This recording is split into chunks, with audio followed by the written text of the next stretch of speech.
New Year. Chapter 1.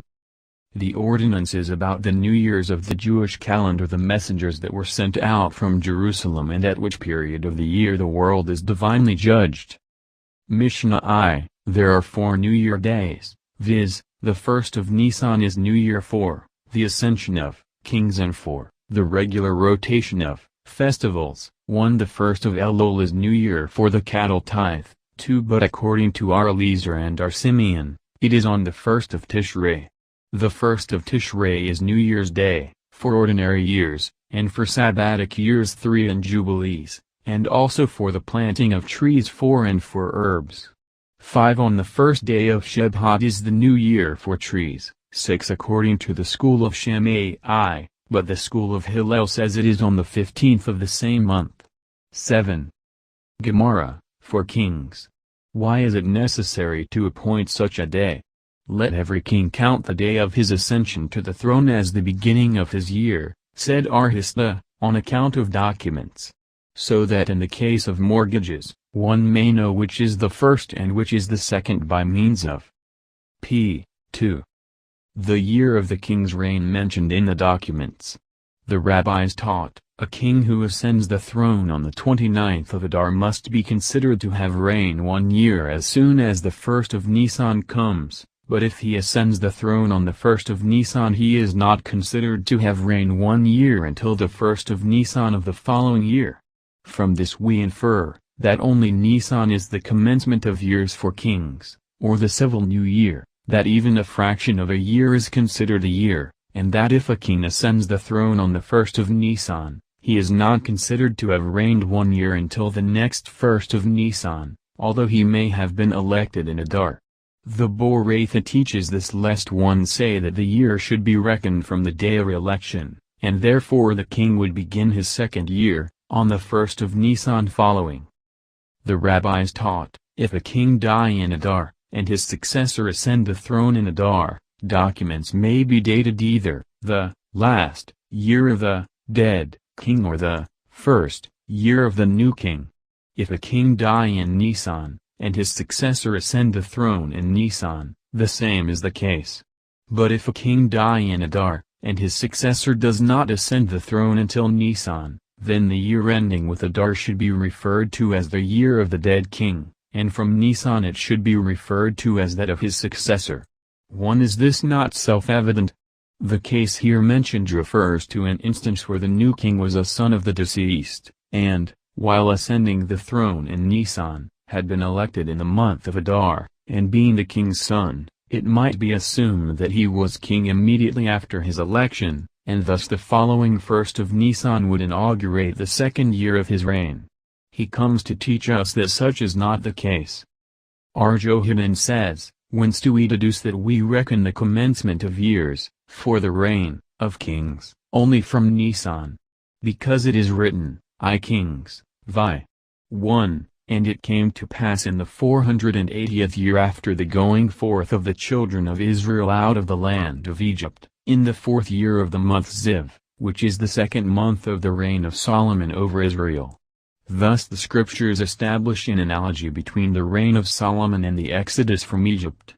As the exodus from Egypt is reckoned from Nisan. p. 3. So also is the reign of Solomon reckoned from Nisan. But how do we know that the exodus even should be reckoned from Nisan? Perhaps we should reckon it from Tishrei. This would be improper, for it is written, Num. 33. 38. And Aaron, the priest, went up into Mount Hor at the commandment of the Lord, and died there, in the 40th year after the children of Israel were come out of the land of Egypt, on the 1st day of the 5th month. And it is written, I. 3. And it came to pass in the 40th year, in the 11th month, on the 1st day of the month, Moses spake, etc. Since he mentions the 5th month, which is certainly Ab, and he speaks of Aaron's death as happening in the 40th year, and not the 41st year, it is clear that Tishrei is not the beginning of years, for kings.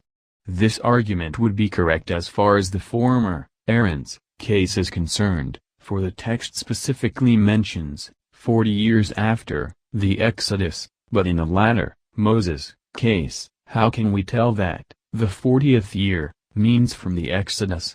Perhaps it means the 40th year from the raising of the tabernacle in the wilderness.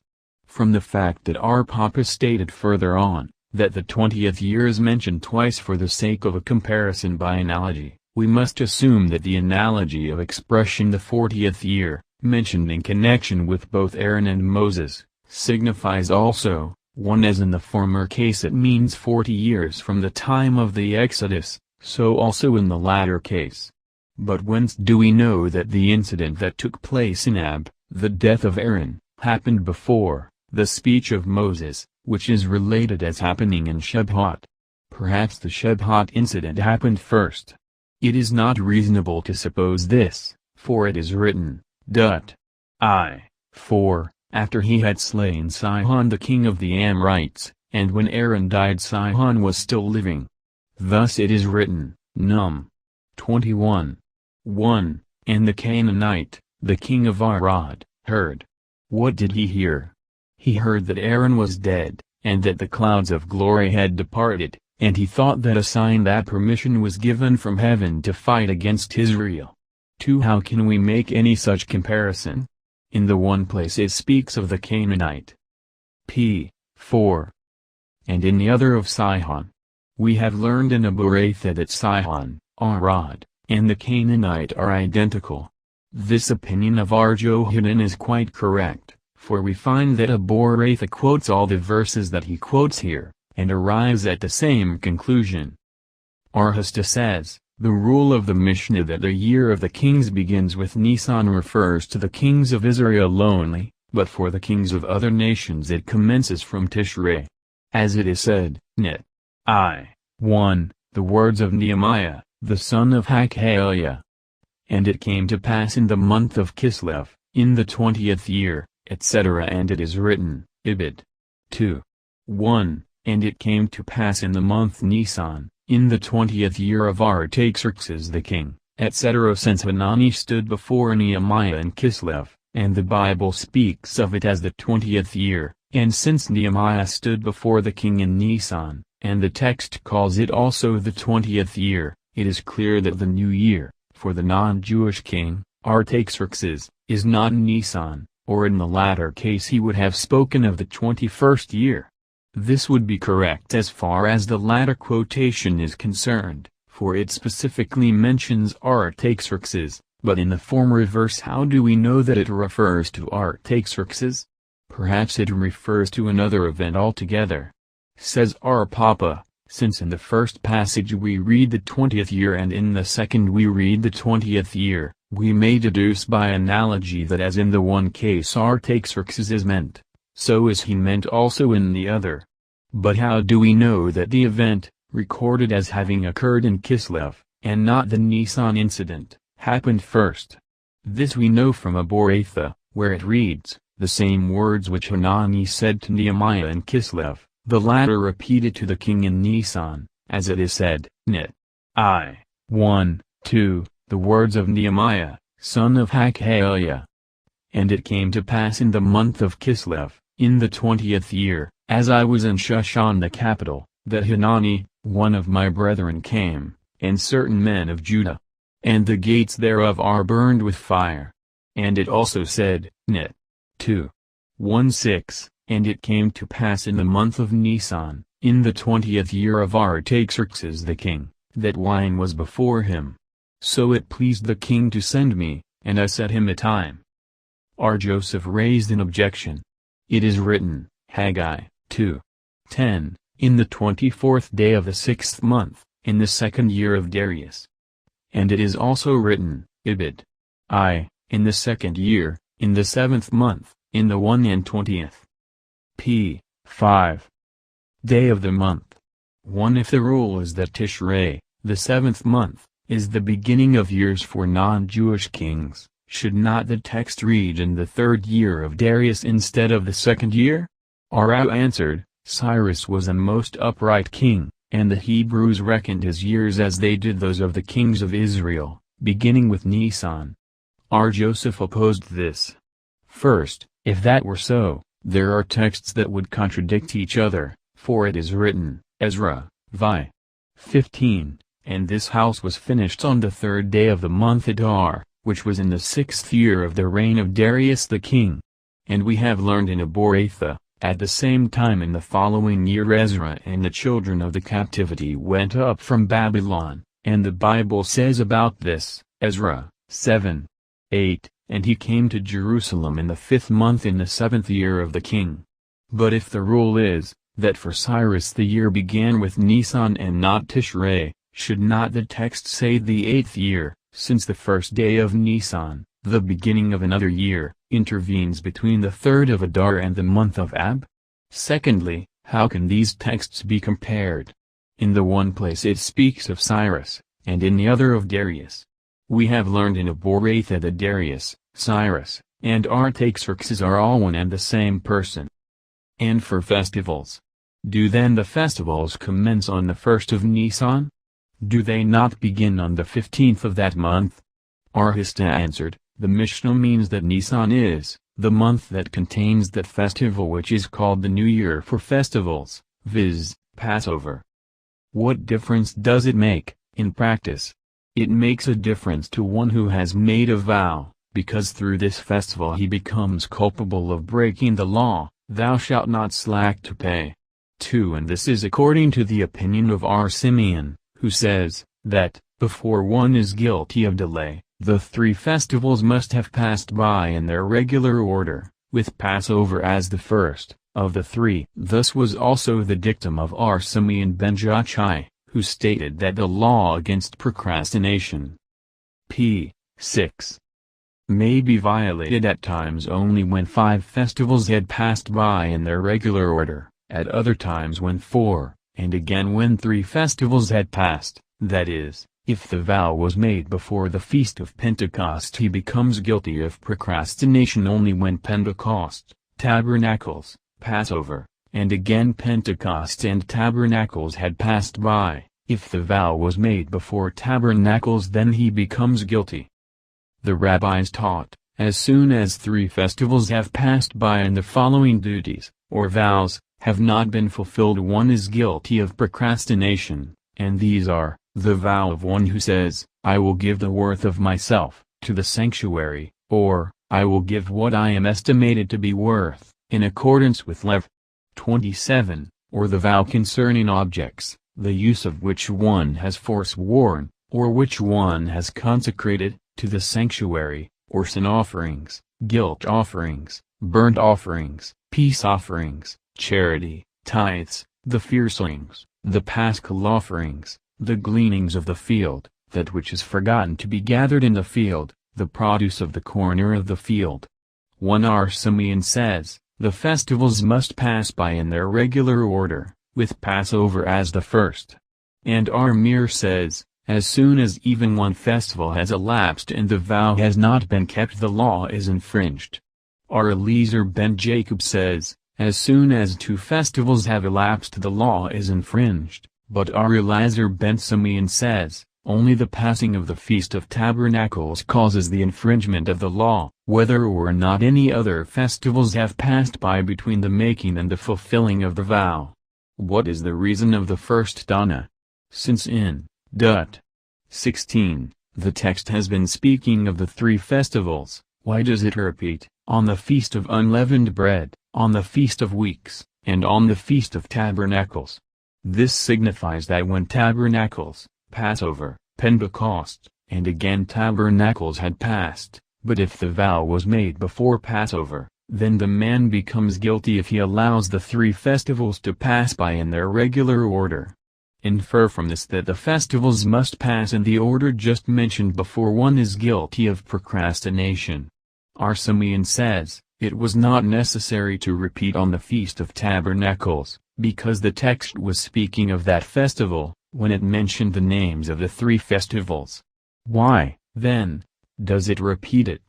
To teach us that Tabernacles shall be the last of the 3 festivals. Armir. p. 7. Arrives at his opinion because it is mentioned of each festival thou shalt come there, to Jerusalem, and ye shall bring there, your vows, And this being said of each festival, if one elapses and the vow is not brought, then the law against delay is infringed. The reason of our Eliezer ben Jacob is, that the passage, Num. 29:39, runs, "These shall ye offer to the Lord on your appointed feasts," and the minimum of the plural word feasts is 2. On what does our Eliezer b. Simeon base his opinion? We have learned in the following Boratha, the Feast of Tabernacles should not have been mentioned in Dut. 16:16, since the preceding passages of that chapter were treating of that feast. Why, then, was it mentioned?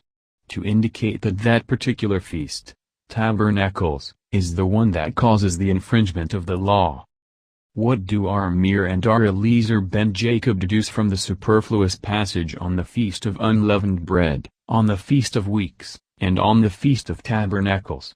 They use this verse, according to our Eliezer, who says in the name of our Oshia, who said, "Whence do we know that the law of compensation 1 applies to the Feast of Weeks, although the feast is only 1 day?" For this very reason the Bible repeats the 3 festivals, and he institutes a comparison between Pentecost and Passover, and as the law of compensation applies to Passover for 7 days, so also does it apply to Pentecost for 7 days. Why, then, do the Scriptures find it necessary to repeat the words, "in the Feast of Tabernacles"?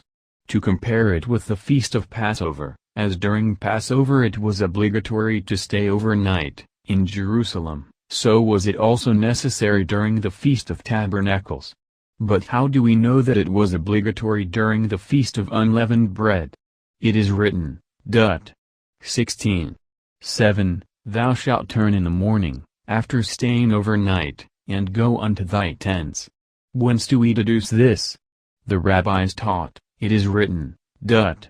23:22, "When thou shalt vow unto the Lord thy God, thou shalt not delay to pay it." Perhaps these words only apply to a vow. How do we know that they may also be applied to a voluntary offering? In the passage just quoted we read vow, and in another place, Lev.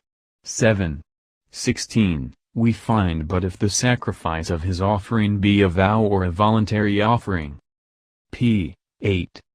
As in the latter instance the voluntary offering is included, so is also the former, "unto the Lord thy God," that is, offerings expressed by "I will give the value of myself," etc., and other objects mentioned above, "thou shalt not slack to pay it," that is, the object promised must be given and not anything in exchange for it, for he will surely require it, that is, the sin, guilt, burnt, and peace offerings, "the Lord thy God." These words refer to offerings of charity, tithes, and firstlings, of thee. This refers to the gleanings, that which is forgotten in the field and the produce of the corner of the field, and it would be sin in thee, that is, in thee and not in thy sacrifice, which is not thereby invalidated.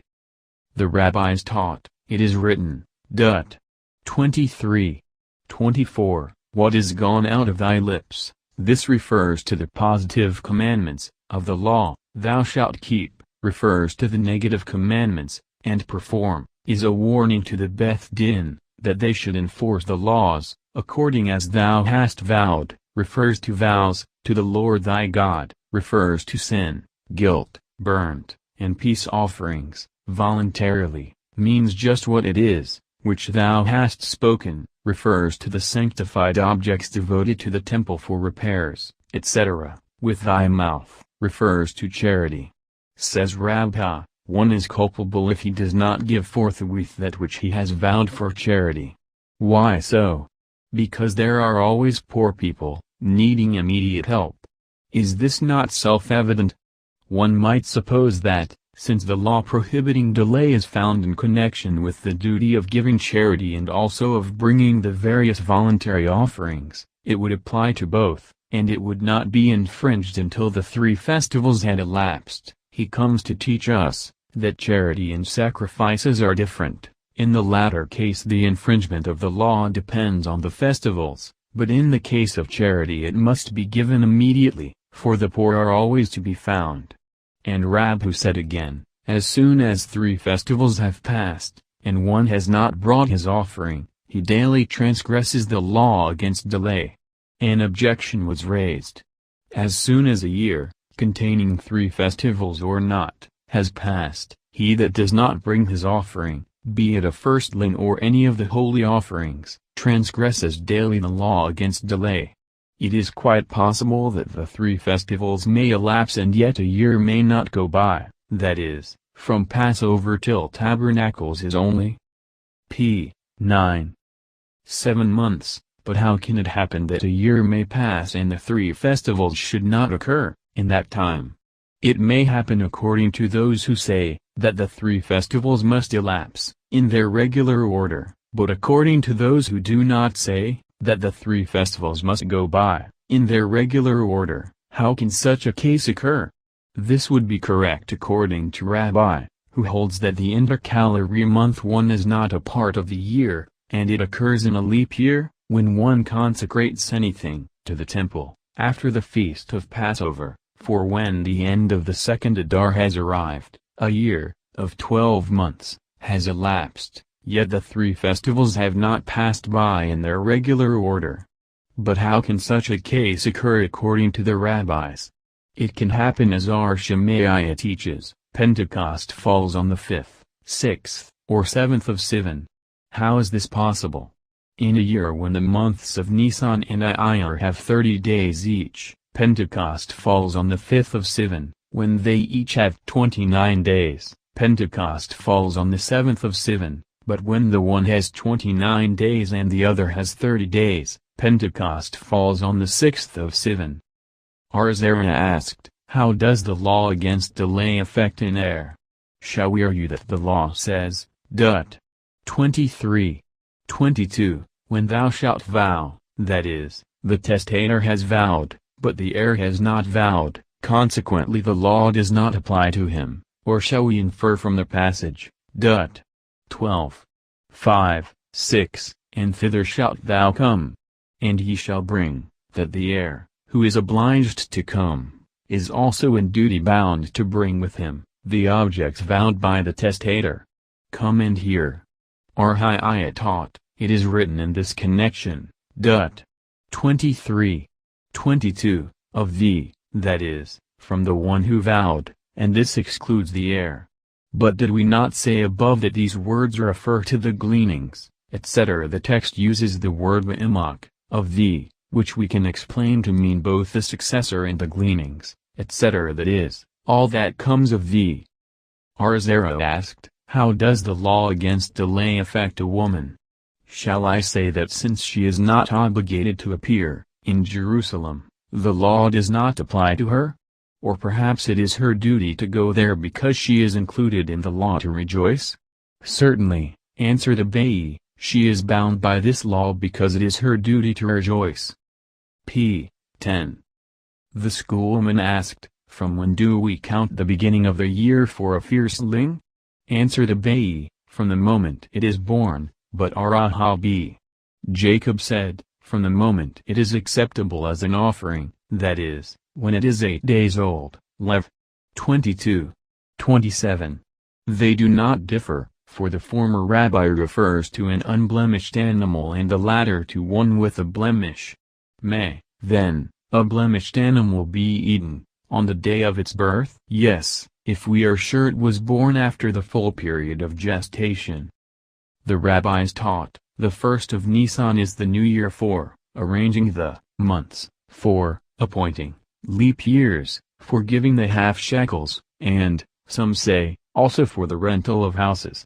Whence do we know, that it is the new year, for months? From the passage, X. 12. 2, where it is written, this month shall be unto you the beginning of months, it shall be the 1st month of the year to you. It is also written, 16. 1, observe the month of Aviv, early stage of ripening. In which month is grain in the early stage of ripening? I can say only Nisan, and the law calls it the 1st. Could I not say Adar, when the grain begins to shoot up? Nay, for the grain must be ripening during the major portion of the month, and in Adar it is not.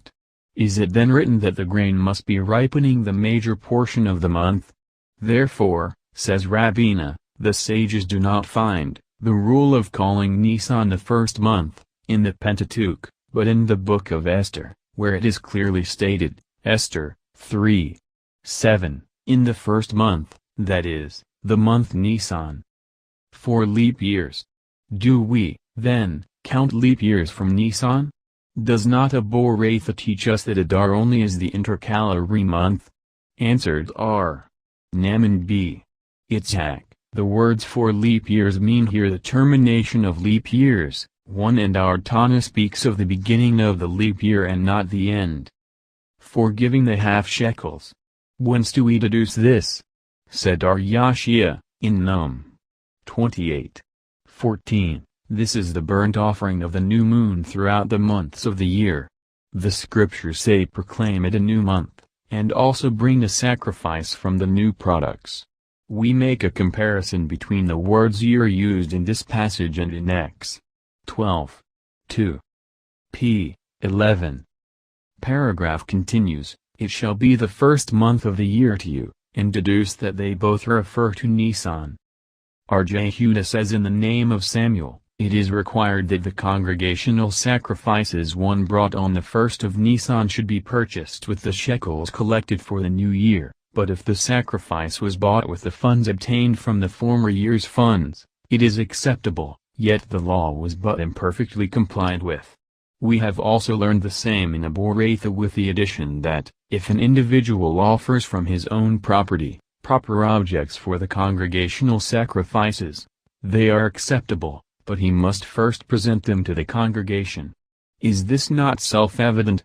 Nay, it may be feared that one will not give them to the congregation with a free will, and this, he teaches us, is not worthy of consideration.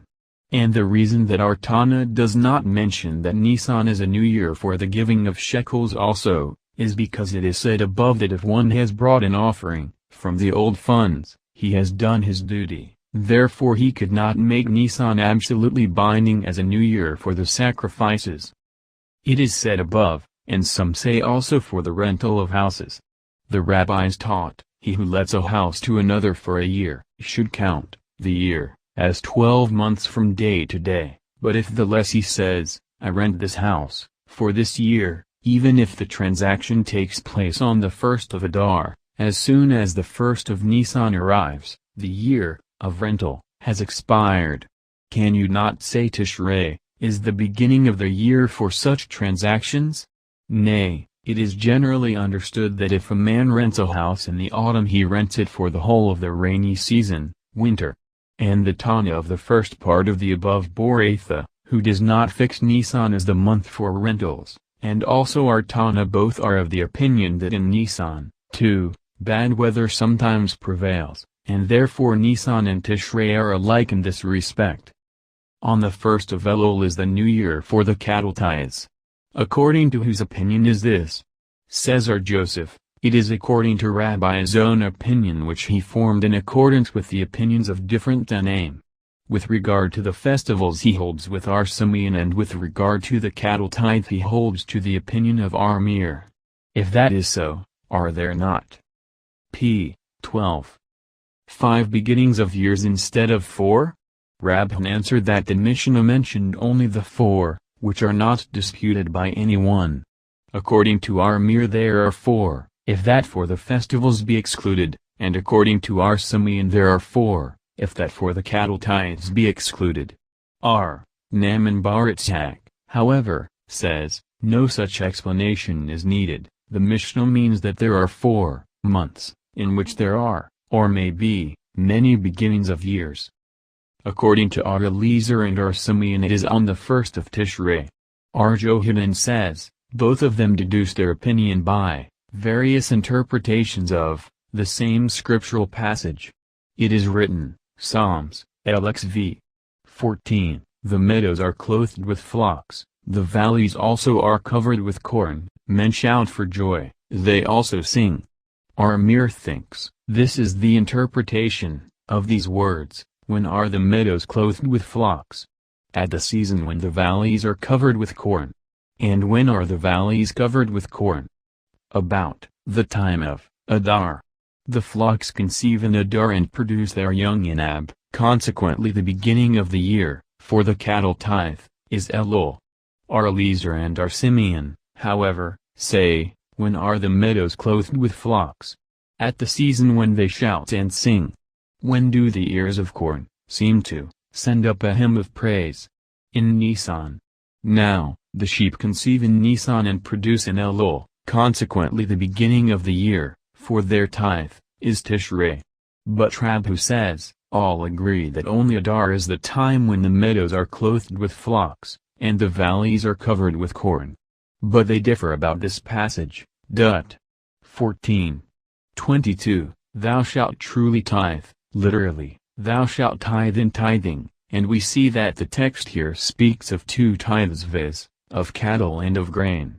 Our Amir thinks that the following comparison may be instituted between the two, just as the tithe of grain must be given in the month nearest to the time it is reaped, so that of cattle must be given in the month nearest to the one in which they are born, Elul.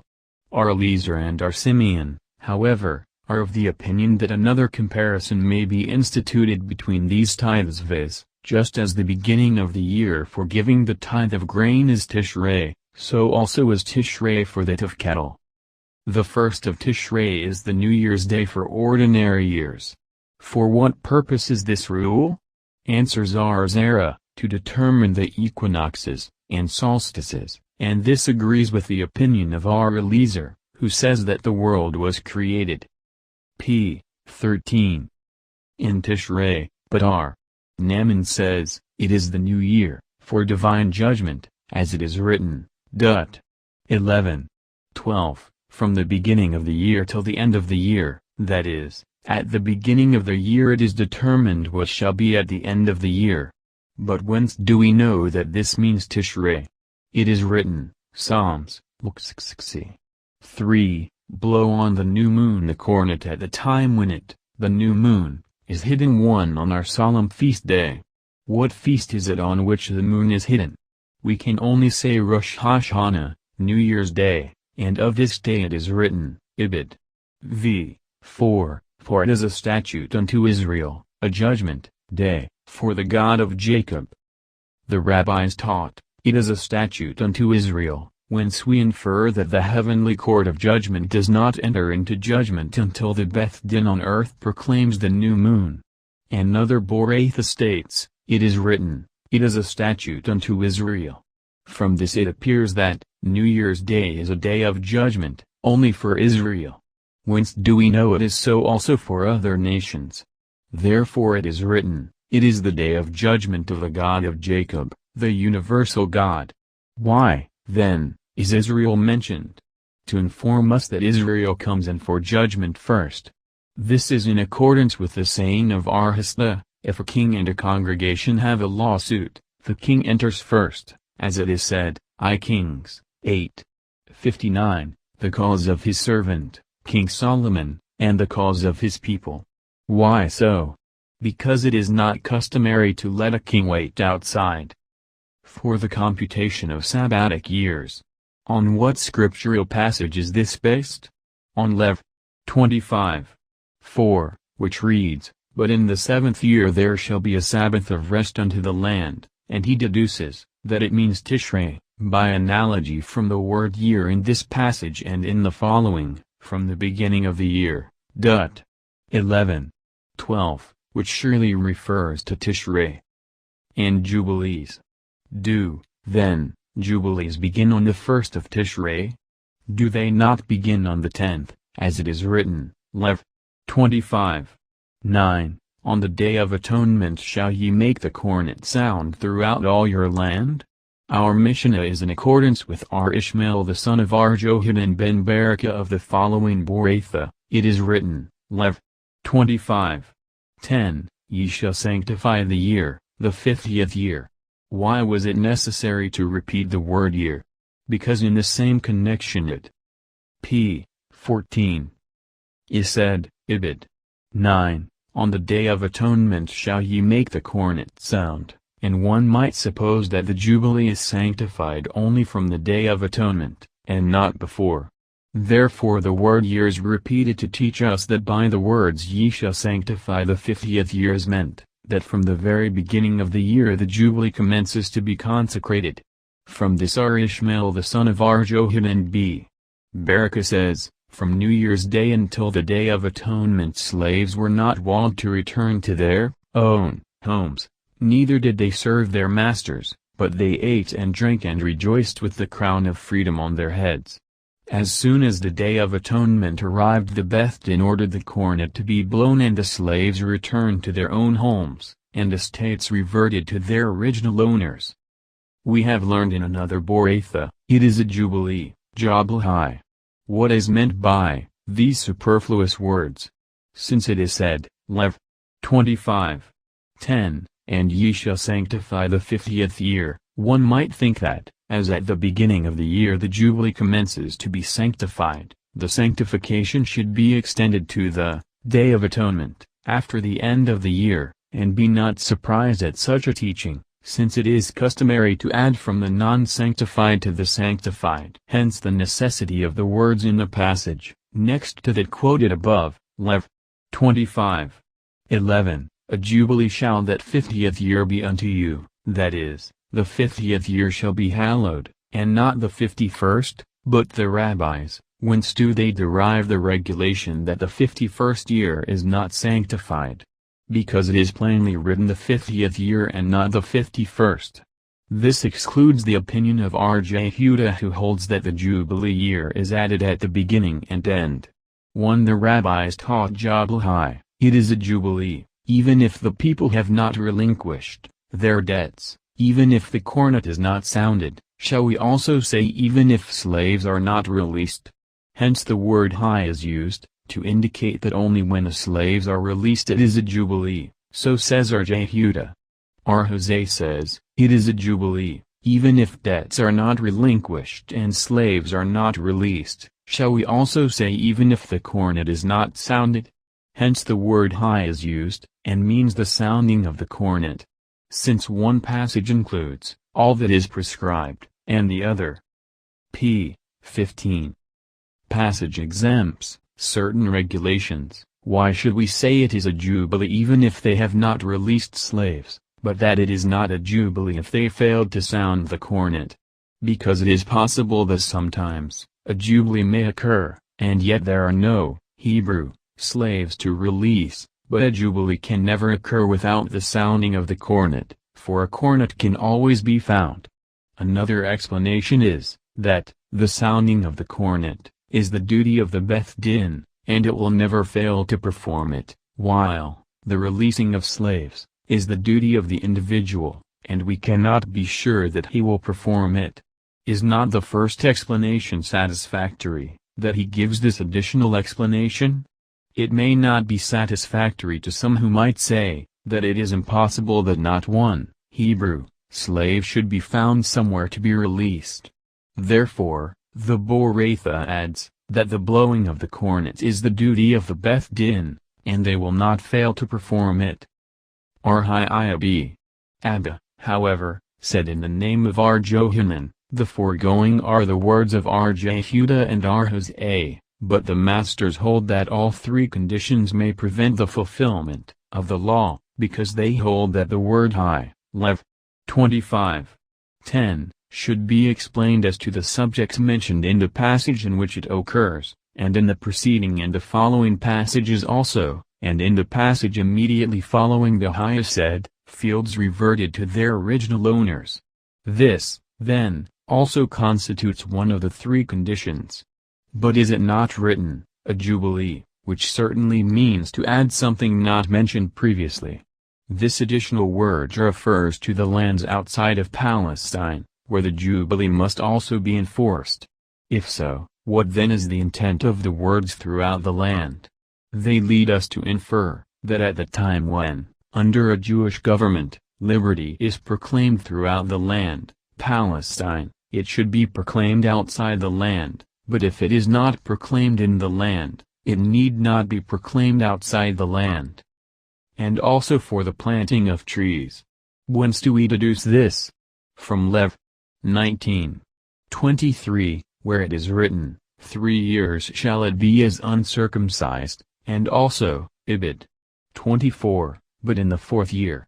We compare the term year used here with that of Dut. 11:12, from the beginning of the year, and deduce by analogy that they both mean Tishrei. The rabbis taught, for one who plants, slips or grafts, trees, in the 6th year, the year before the Sabbatic year, 30 days. p. 16. Before the New Year's Day, as soon as the 1st of Tishrei arrives, a year is considered to have passed, and he is permitted to use, during the Sabbatic year, the fruits they may produce, but less than 30 days are not to be considered a year, and the fruits may not be used, but are prohibited until the 15th of Shebhat, whether it be because they come under the category of uncircumcised or under the category of 4th-year planting. Lev. 19:23-24. Whence do we deduce this? Arhiah bar Abba said in the name of Arjohanan or Arjanai, the verse says, Lev. 19:24-25, and in the 4th year. And in the 5th year, that is, it may happen that in the 4th year, from the planting, the fruit, is prohibited because it is still uncircumcised, and in the 5th year, from the planting, because it is still the product of the 4th year. We have learned, our Eliezer says, in Tishrei the world was created, the patriarchs Abraham and Jacob were born and died, Isaac was born on the Passover, on New Year's Day Sarah, Rachel, and Hannah were visited with the blessing of children, Joseph was released from prison, and the bondage of our fathers in Egypt ceased, in Nisan our ancestors were redeemed from Egypt, and in Tishrei we shall again be redeemed. Our Jehoshua says, in Nisan the world was created, and in the same month the patriarchs were born, and in Nisan they also died, Isaac was born on the Passover, on New Year's Day Sarah, Rachel, and Hannah were visited, Joseph was released from prison, and the bondage of our fathers in Egypt ceased. In Nisan our ancestors were redeemed from Egypt, and in the same month we shall again be redeemed. We have learned in Aboratha or Eliezer says, whence do we know that the world was created in Tishrei? From the scriptural verse, in which it is written, General Lie. 11, and God said, let the earth bring forth grass, the herb yielding seed, and the fruit tree, etc. In what month does the earth bring forth grass, and at the same time the trees are full of fruit? Let us say Tishrei, and that time of the year, mentioned in Genesis, was the autumn, the rain descended and the fruits flourished, as it is written, General 2:6, but there went up a mist from the earth, etc. Our Jehoshua says, whence do we know that the world was created in Nisan? From the scriptural verse, in which it is written, General Lie. 12, and the earth brought forth grass, and herb yielding seed, and the tree yielding fruit, etc. In which month is the earth covered with grass, and at the same p. 17 time, the trees bring forth fruit? Let us say Nisan, and at that time animals, domestic and wild, and birds mate, as it is said, Psalms, LXV. 14, the meadows are clothed with flocks, etc. Further says Eliezer, whence do we know that the patriarchs were born in Tishrei? From the passage, I Kings, 8:2, and all the men of Israel assembled themselves unto King Solomon at a feast, in the month Ethanim, strong, which is the 7th month, that is, the month in which Ethanim, the strong ones of the earth, the patriarchs, were born. How do we know that the expression Ethan means strength? It is written, Num. 24:21, Ethan Mashabekah, strong is thy dwelling place, and it is also written, Micah, Vi. 2, hear ye, O mountains, the Lord's controversy, and, Ethanim, ye strong foundations, etc. Our Jehoshua, however, says, whence do we know that the patriarchs were born in Nisan? From I Kings Vi. 1, where it says, in the 4th year, in the month Ziv, glory, which is the 2nd month, etc., which means in that month in which the glorious ones of the earth, the patriarchs, were already born. Whether the patriarchs were born in Nisan or Tishrei, the day of their death occurred in the same month as that in which they were born, as it is written. 31. 2. Moses said, I am 120 years old today. The word today implies just this day my days and years are complete, for the Holy One, blessed be He, grants the righteous the fulfillment of the years of their life to the very month and day, as it is said, the number of thy days will I make full. Ex. 23. 26. Isaac was born in Nisan. Whence do we know this? It is written, General 18. 14. At the next festival I will return to thee, and Sarah will have a son. What festival was it when he said this? Shall I say it was Passover, and he referred to Pentecost? That cannot be, for what woman bears children after 50 days gestation? If I say it was Pentecost, and he referred to Tishrei, a similar objection might be raised, for who bears children after 5 months gestation? If I say it was Tabernacles, and he referred to Passover, a similar objection may be made, for who bears children in the 6th month of gestation? This last objection could be answered according to the following Boratha. We have learnt that that year was a leap year, and Mars Utra says that although a child born after 9 months gestation is never born during the month, but p. 18. Only at the end of the required time, still a 7-month child can be born before the 7th month is complete, as it is said, Sam. 20, and it came to pass, li tikvath hayamim, when the time was come about, the minimum of tikvath 1 is 2 and of yamim is also 2, that is, after 6 months and 2 days gestation, childbirth is possible. Whence do we know that Sarah, Rachel, and Hannah were visited on New Year's Day? Says R. Lazar, by comparing the expression visit that occurs in one passage with the word visit that occurs in another passage, and also by treating the expression remember in the same way. It is written concerning Rachel, General 30. 32, and God remembered Rachel, and of Hannah it is written, Sam. 19, and God remembered her. He institutes an analogy between the words remember used in these passages and in connection with New Year's Day, which is called, Lev. 23. 24, a Sabbath, a memorial, literally, a remembrance, of blowing of cornets. It is also written concerning Hannah, Sam. 2. 21, and the Lord visited Hannah, and of Sarah it is written, General 21. 1. And the Lord visited Sarah, and by analogy all these events took place on the same day, New Year's Day. Whence do we know that Joseph was released from prison on New Year's Day? From SOUTHLAKE, in verses 4, 5, it is written, Blow on the new moon the cornet at the appointed time on the day of our feast, for this is a statute for Israel. In verse 5 of the same psalm it is written, As a testimony in Joseph did he ordain it, when he went out over the land of Egypt. On New Year's Day the bondage of our fathers in Egypt ceased. Whence do we know this? It is written, Ex. Vi. 6, I will bring you out from under the burdens of the Egyptians, and it is written in Psalms, 6, I removed his shoulder from the burden, that is, I relieved Israel from the burden of Egypt on the day spoken of in the psalm, viz., New Year's Day. In Nisan they were redeemed, as previously proven. In Tishrei we shall again be redeemed. This he deduces by analogy from the word cornet found in the following passages. In Psalm 4, it is stated, Blow the cornet on the new moon, that is, on New Year's Day, and in Isa. 27. 13, it is written, And on that day the great cornet shall be. P. 19.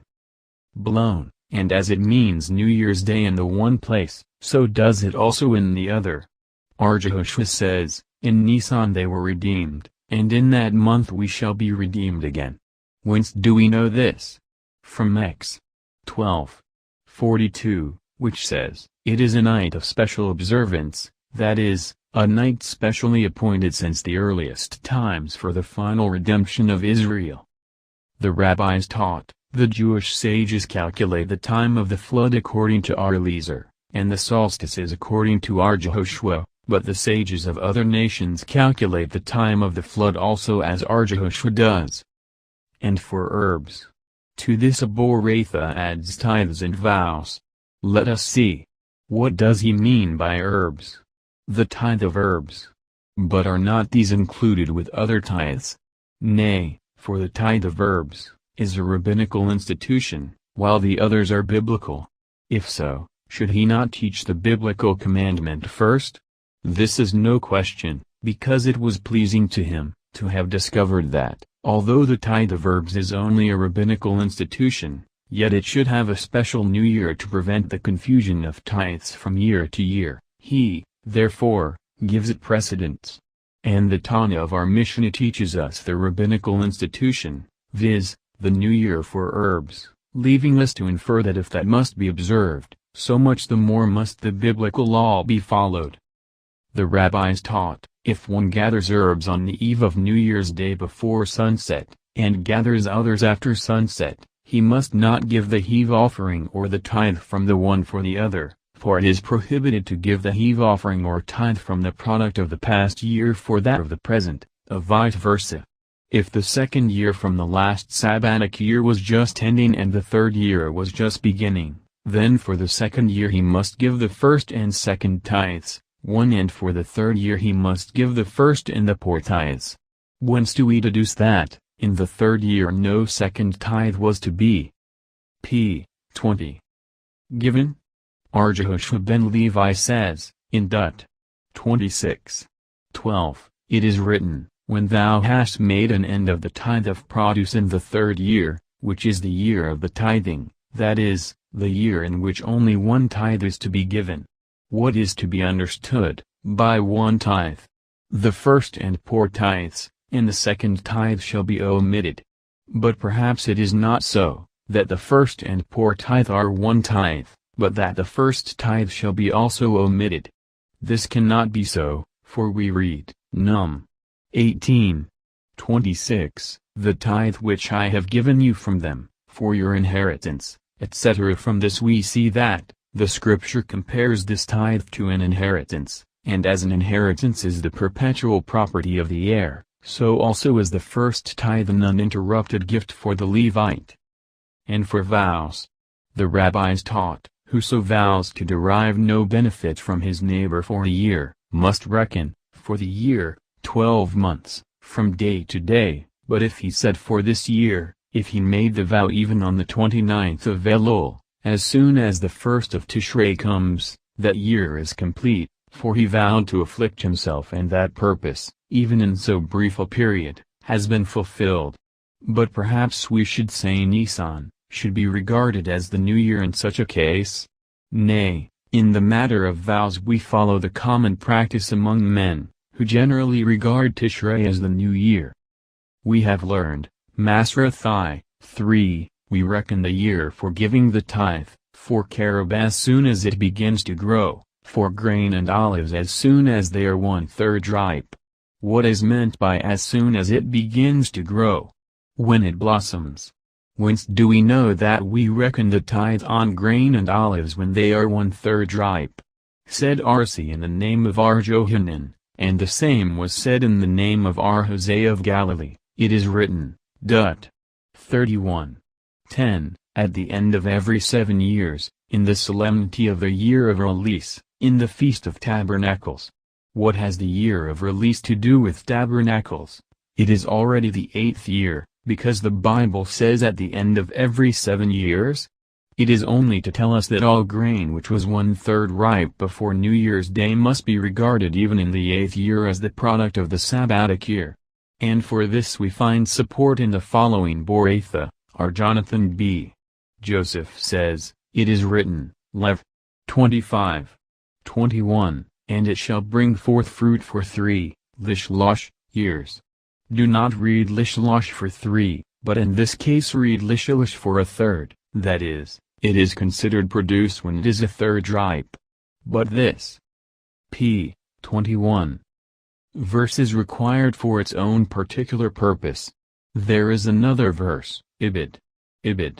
22, and when ye sow in the 8th year, then shall ye eat of the old harvest, until the 9th year, until its harvest come in, shall ye eat of the old store.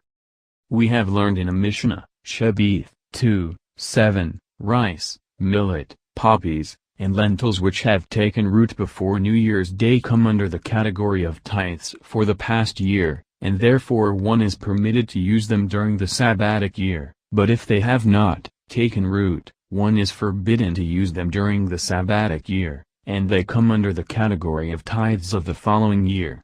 Says Rabbi, let us see. The rabbis say that the year, for giving tithes, begins as follows: for a tree from the time they blossom, for grain and olives when they are 1/3 ripe, and for herbs when they are gathered. Now under which head are the above, rice, etc., classed? After consideration Rabbi remarked, since these do not all ripen simultaneously, but are gathered little by little, the rabbis are right when they say they are tithable from the time they take root. We have learned in Aboratha, our Hosea of Galilee says, it is written, Dut. 16:13, when thou hast gathered in thy corn and thy wine.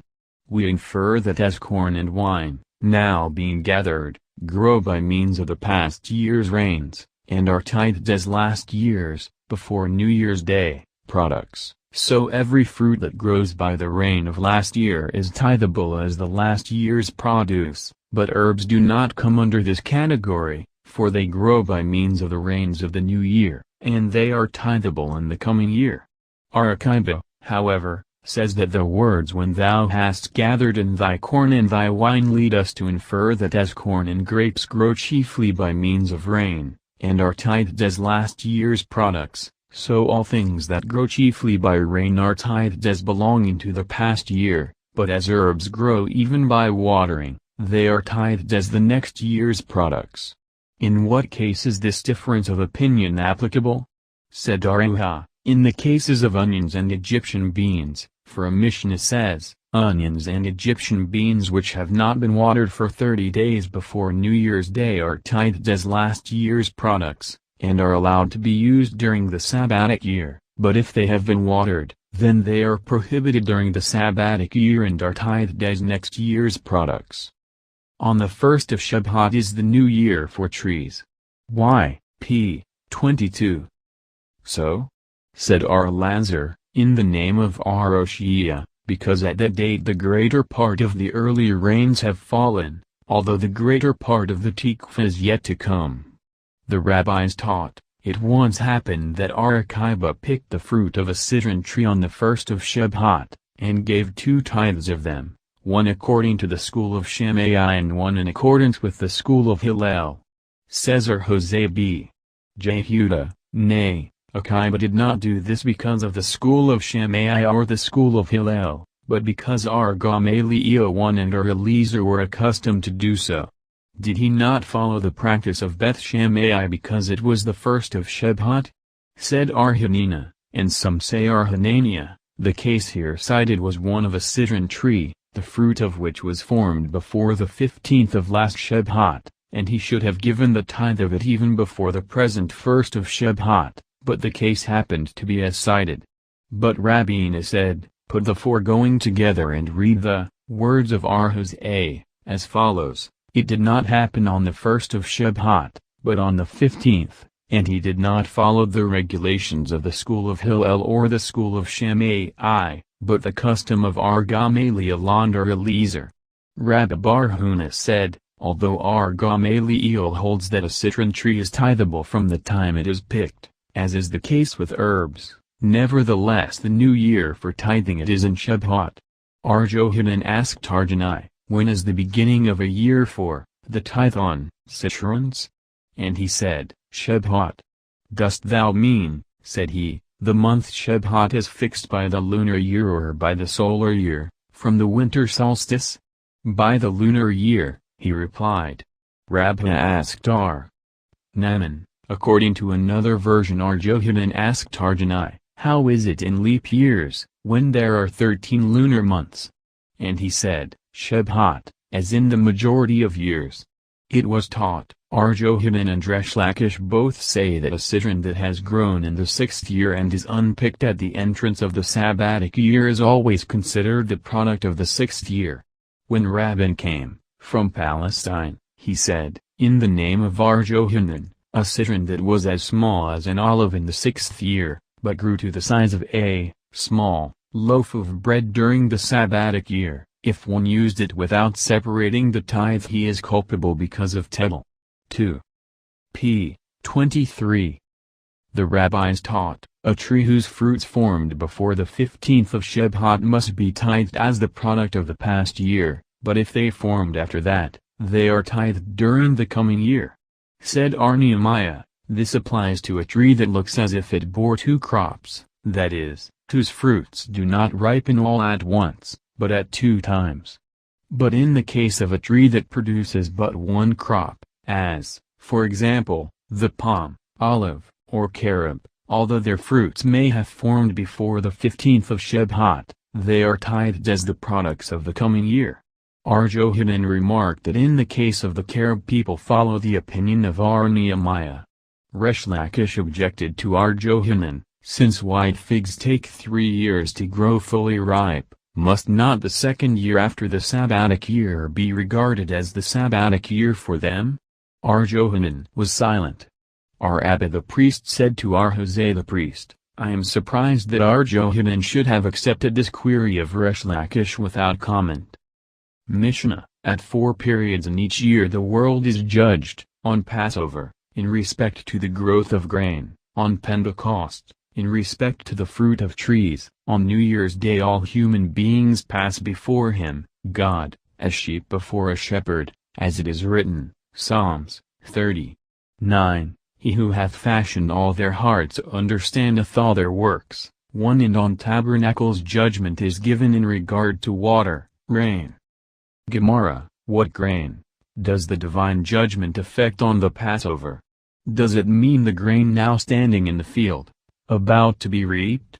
At what time, then, were all the accidents that have happened to it until that time destined, by divine will? It does not mean standing grain, but that just sown. Shall we say that only one judgment is passed upon it? Have we learned in Aboratha, if an accident or injury befall grain before Passover it was decreed on the last Passover, but if it happen to the same grain, after Passover, it was decreed on the immediately preceding Passover. If an accident or misfortune befall a man before the Day of Atonement, it was decreed on the previous Day of Atonement, but if it happened after the Day of Atonement it was decreed on the preceding Day of Atonement?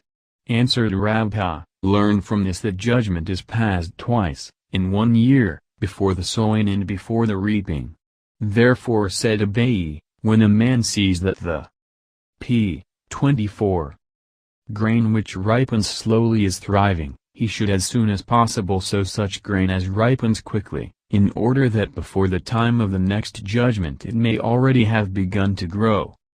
With whose opinion does our Mishnah agree? Not with that of Mir, nor with that of Jehuda, nor with that of Hosea, nor with that of Nathan, nor with the teaching of the following Boratha. All are judged on New Year's Day, and the sentence is fixed on the Day of Atonement. So says Mir.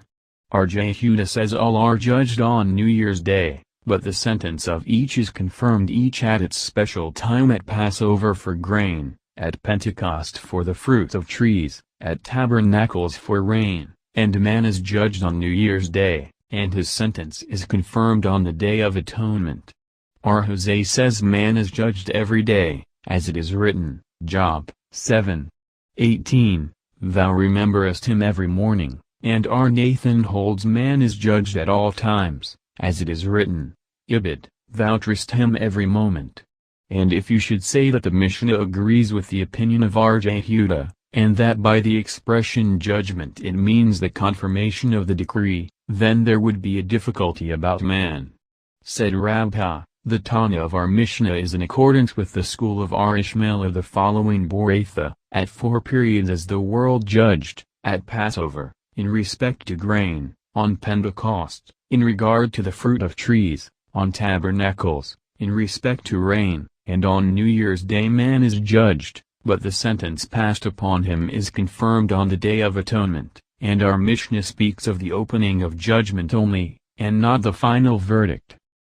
Arhista asked, why does not R. Jose quote the same passage as R. Nathan in support of his opinion?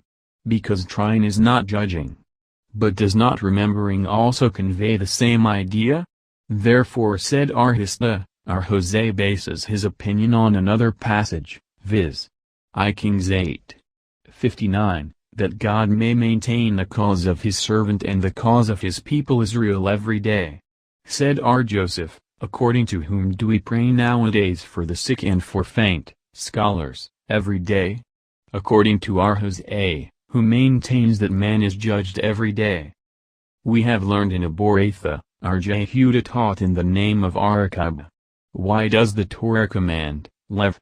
23:10, a sheaf of the first fruits to be brought on the Passover?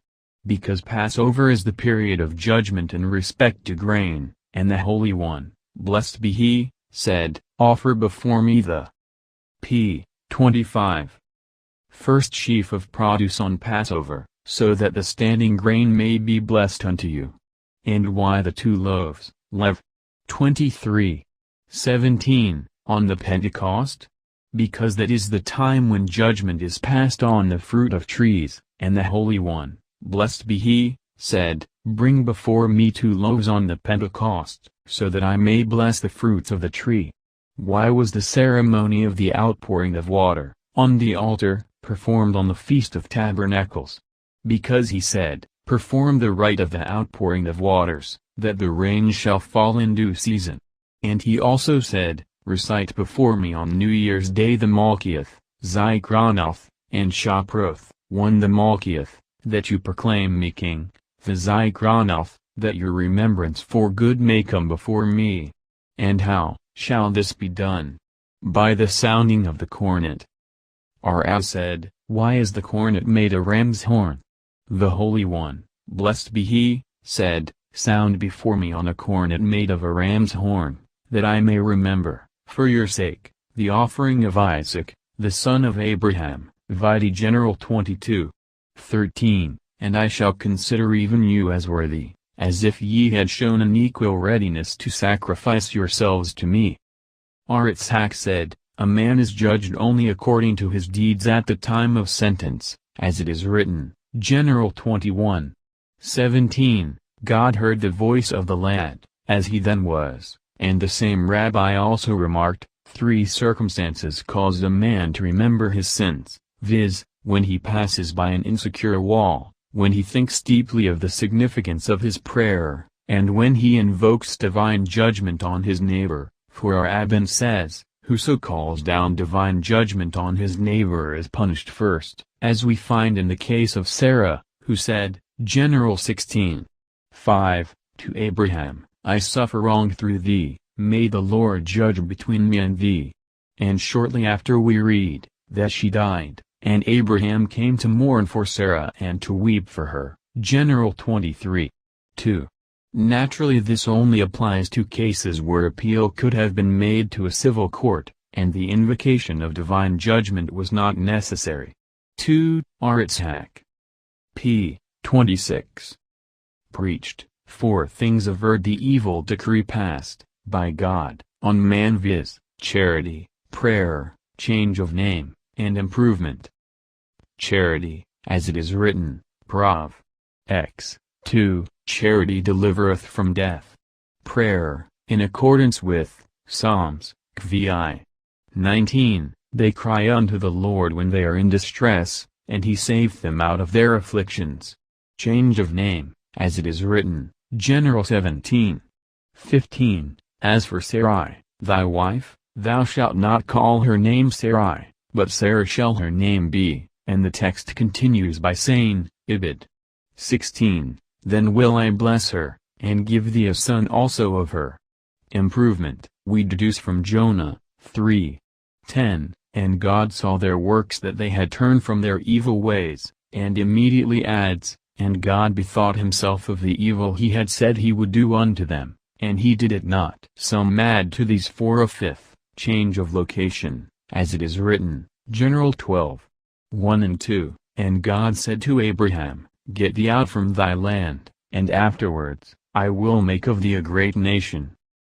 R. Cruspedi said in the name of R. Johanan, 3 books are opened on New Year's Day, one for the utterly wicked, one for the wholly good, and one for the average class of people. The wholly righteous are at once inscribed, and life is decreed for them, the entirely wicked are at once inscribed, and destruction destined for them. The average class are held in the balance from New Year's Day till the Day of Atonement. If they prove themselves worthy they are inscribed for life, if not they are inscribed for destruction. Said R. Abin, whence this teaching? From the passage, Psalms, Luke 6:29, Let them be blotted out of the book of the living, and they shall not be written down with the righteous. We have learned in Aboratha, the school of Shammai said, there are 3 divisions of mankind at the resurrection, the wholly righteous, the utterly wicked, and the average class. The wholly righteous are at once inscribed, and life is decreed for them, the utterly wicked are at once inscribed, and destined for Gehenna, as we read, Dan 12:2, and many of them that sleep in the dust shall awake, some to everlasting life, and some to shame and everlasting contempt. The 3rd class, the men between the former 2, descend to Gehenna, but they weep and come up again, in accordance with the passage, Zech 13:9, and I will bring the 3rd part through the fire, and I will refine them as silver is refined, and will try them as gold is tried, and he shall call on my name, and I will answer him. P. 27. Paragraph continues, concerning this last class of men Hannah says, I Sam 2:6, The Lord causeth to die and maketh alive, he bringeth down to the grave and bringeth up again.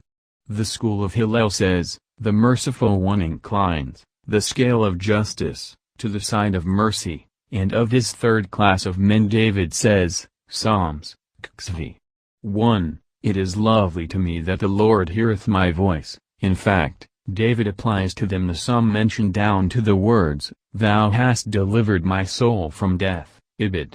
8.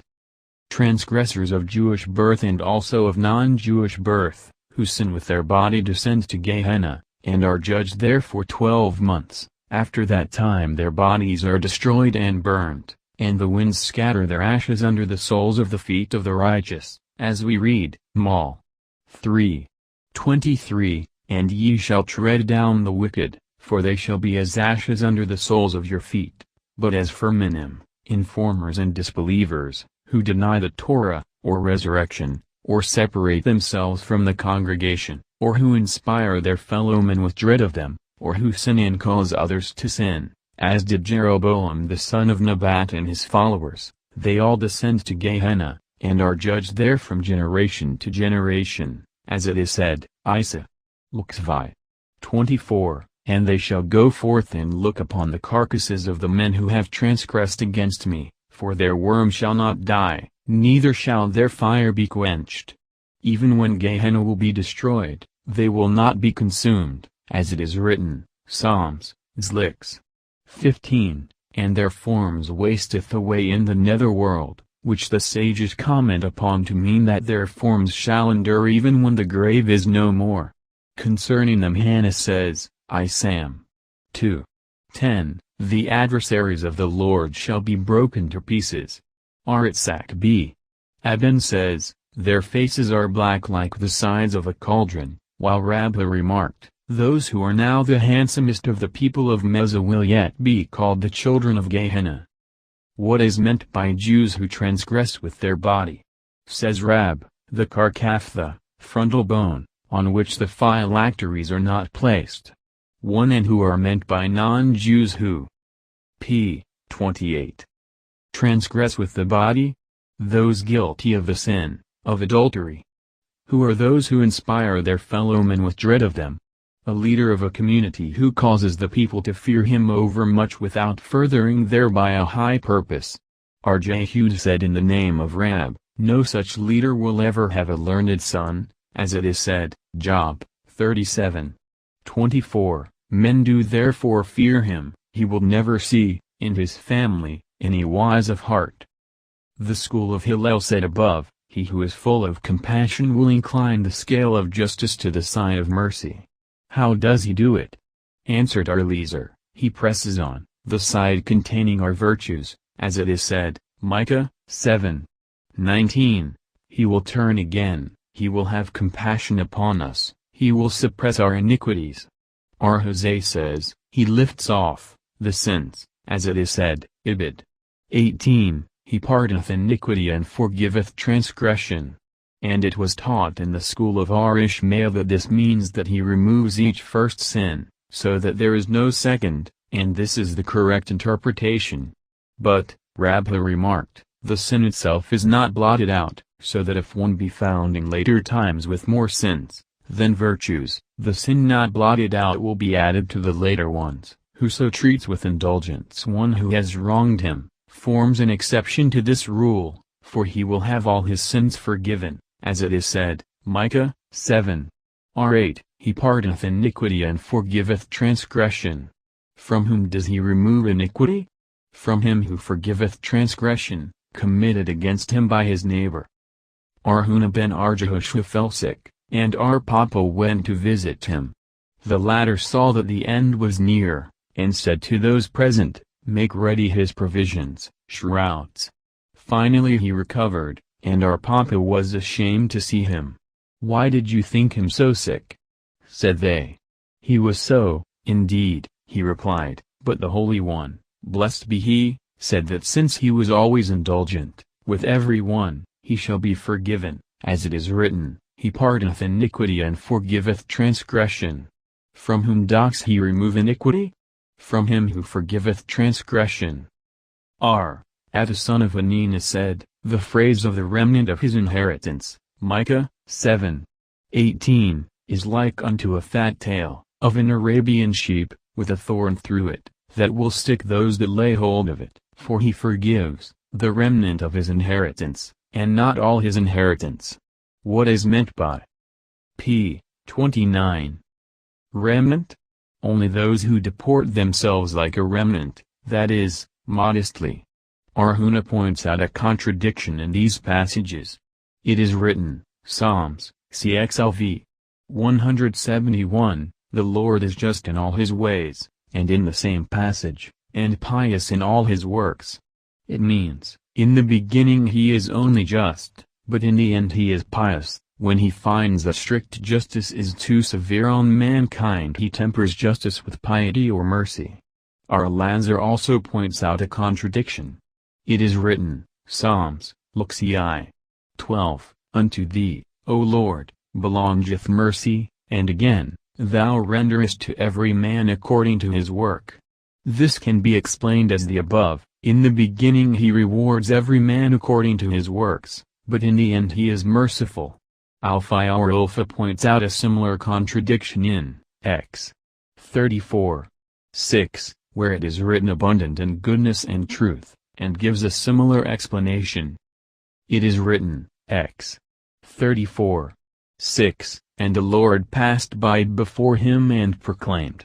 R. Johanan said, had this passage not been written, it would have been impossible to have said it, for it teaches us that the Holy One, blessed be he, wrapped himself, as does a minister who recites the prayers for a congregation, and pointing out to Moses the regular order of prayer, said to him, whenever Israel sins, let him pray to me, after this manner, and I shall pardon him. The Lord, these words mean, I am the same God before a man sins as I am after he sins and does repentance. God, merciful and gracious. R.J. Hughes said, concerning these words, the covenant made through the 13 attributes, X 34, will never be made void, as it is said, Ibid 10, behold I make a covenant. R. Johanan said, great is repentance, for it averts the evil decreed against a man, as it is written, Isa. Vi. 10, obdurate will remain the heart of this people. Nor hear with their ears, nor understand with their hearts, so that they repent and be healed. Our Papa asked Obey, do not these last words, perhaps, mean before the evil decree has been pronounced? It is written, he replied, be healed. What is that which requires healing? I can only say that against which judgment has been pronounced. An objection was raised from the following Boratha, he who repents between New Year's Day and the Day of Atonement, is forgiven, but if he does not repent, even though he offered the choicest sacrifice, he is not pardoned. This presents no difficulty, in the one case it refers to. p. 30. The sins of an individual, and in the other two, those of a community. Another objection was raised. Come and hear. It is written, Psalms, vi. 23:28, they that go down to the sea in ships, that do business in great waters, these see the works of the Lord. For he commandeth, and raiseth the stormy wind, which lifteth up the waves thereof, they reel to and fro, and stagger like a drunken man. Then they cry unto the Lord in their trouble, and he bringeth them out of their afflictions. Oh, that men would praise the Lord for his goodness, etc. Signs are given, such as the words but and only in the scriptures, which intimate limiting qualifications, to indicate that if they cried before the decree was pronounced, only then would they be answered, but if after, they are not answered. Would not this be a contradiction to the words to those of a community? Nay, for those on a ship are not a community, but are considered as individuals. Come and hear. The proselyte Beluria, a woman, asked our Gamaliel, concerning the following apparent contradiction, it is written in your law, Dut. 17, the Lord who regardeth not persons, literally, who lifteth not up countenances, and it is also written, Num. Vi. 26, may the Lord lift up his countenance. R. Hosea, the priest, joined her, and said to her, I will tell thee a parable. To what may this be compared? To one who lent money to his neighbor, and set a time for its repayment before the king, and, the borrower, swore by the king's life, to repay it on time. The time arrived, and he did not pay, and he came to appease the king. Said the king to him, I can forgive you only your offense against me, but I cannot forgive you your offense against your neighbor, go and ask him to forgive you. So also here, in the one place it means sins committed by a man against himself, the Lord, but in the other it means sins committed by one man against another. As to the decree pronounced against an individual, the Tanaim differ, however, as we may see from the following Boratha, are mere used to say, of two who fall sick with the same sickness, and of two who enter a tribunal, for judgment, on similar charges, one may recover and one not, one may be acquitted and one condemned. Why should one recover and one not, and one be acquitted and one condemned? Because the one prayed and was answered, and one prayed and was not answered. Why should one be answered and the other not? The one prayed devoutly and was answered, the other did not pray. p. 31. Devoutly and therefore was not answered, but Elazar said it was not because of prayer, but because the one prayed before, and the other after the decree was pronounced. Yitzhak said, prayer is helpful for man before or after the decree has been pronounced. Is it then so that the evil decree pronounced against a congregation is averted through the influence of prayer? Does not one scriptural verse, Jer. 4:14, say, wash thine heart from wickedness, and another states, Ibid. 2:22, for though thou wash thee with niter, and take thee much soap, yet would the stain of thine iniquity remain before me. Shall we not say in the one case it means before, and in the other after the sentence has been pronounced? Nay, both refer to a time after the decree has been pronounced, and there is no contradiction, for in one case it refers to a decree issued with an oath, and in the other to a decree pronounced without an oath, as R. Samuel B. M. said in the name of R. Jonathan, whence do we know that a decree, pronounced with an oath, cannot be averted? From the passage, I Sam. 3:14, Therefore I have sworn unto the house of Eli, that the iniquity of Eli's house shall not be purged with sacrifice nor meat offering forever. Rabba, however, said, even in such a case it is only through sacrifices that sin cannot be purged, but by the study of the law it may be, and Abai said, with sacrifice and offering it cannot be purged, but by the study of the law, and by active benevolence it can. Abai based this opinion on his own experience, for he and his master, Rabba, were both descendants of the house of Eli. Rabba, who only studied the law, lived 40 years, but Abai, who both studied the Torah and performed acts of benevolence, lived 60 years. The rabbis tell us also, there was a certain family in Jerusalem whose members died at 18 years of age. They came and informed our Johanan ben Zakkai of their trouble. Said he, Perhaps you are descendants of Eli, of whom it is said, All the increase of thy house shall die in the flower of their age. I Sam. 2:33, Go, then, study the law, and live. They went and studied, and they lived, and they called that family our Johanans after his name. R. Samuel Benaniah says in the name of Rab, Whence do we know that if the decree against a community is even confirmed, it may nevertheless be averted? From Dut. 4:7, where it is written, As the Lord, our God, in all things that we call upon him for. But how can you harmonize that with the passage, Isa. Iv. 6, Seek ye the Lord. P. 32. While he may be found? The latter passage refers to an individual, the former to a community. When is that time that he will be found even by an individual? Answered Rabbi Barab, during the 10 days, from New Year's Day till the Day of Atonement. On New Year's Day all the inhabitants of the world pass before him, Kibn Maron, like sheep. What does the Mishnah mean by these last two words? Like sheep, as they are translated in Aramaic, but Resh Lakish says they mean as the steps of the temple, that is, narrow, so the people ascended them one by one. R.J. Huda, however, said in the name of Samuel, they mean, like the armies of the house of David, which were numbered one by one. Said Rabbi Bar Hannah in the name of R. Johanan, under any circumstances they are mustered at a glance. And R. Naaman Bar Itzhak said, Thus also we understand the words of our Mishnah, He that fashioned all their hearts alike, Psalms 33:15, that is, the Creator, sees all their hearts, at a glance, and, at once, understands all their works.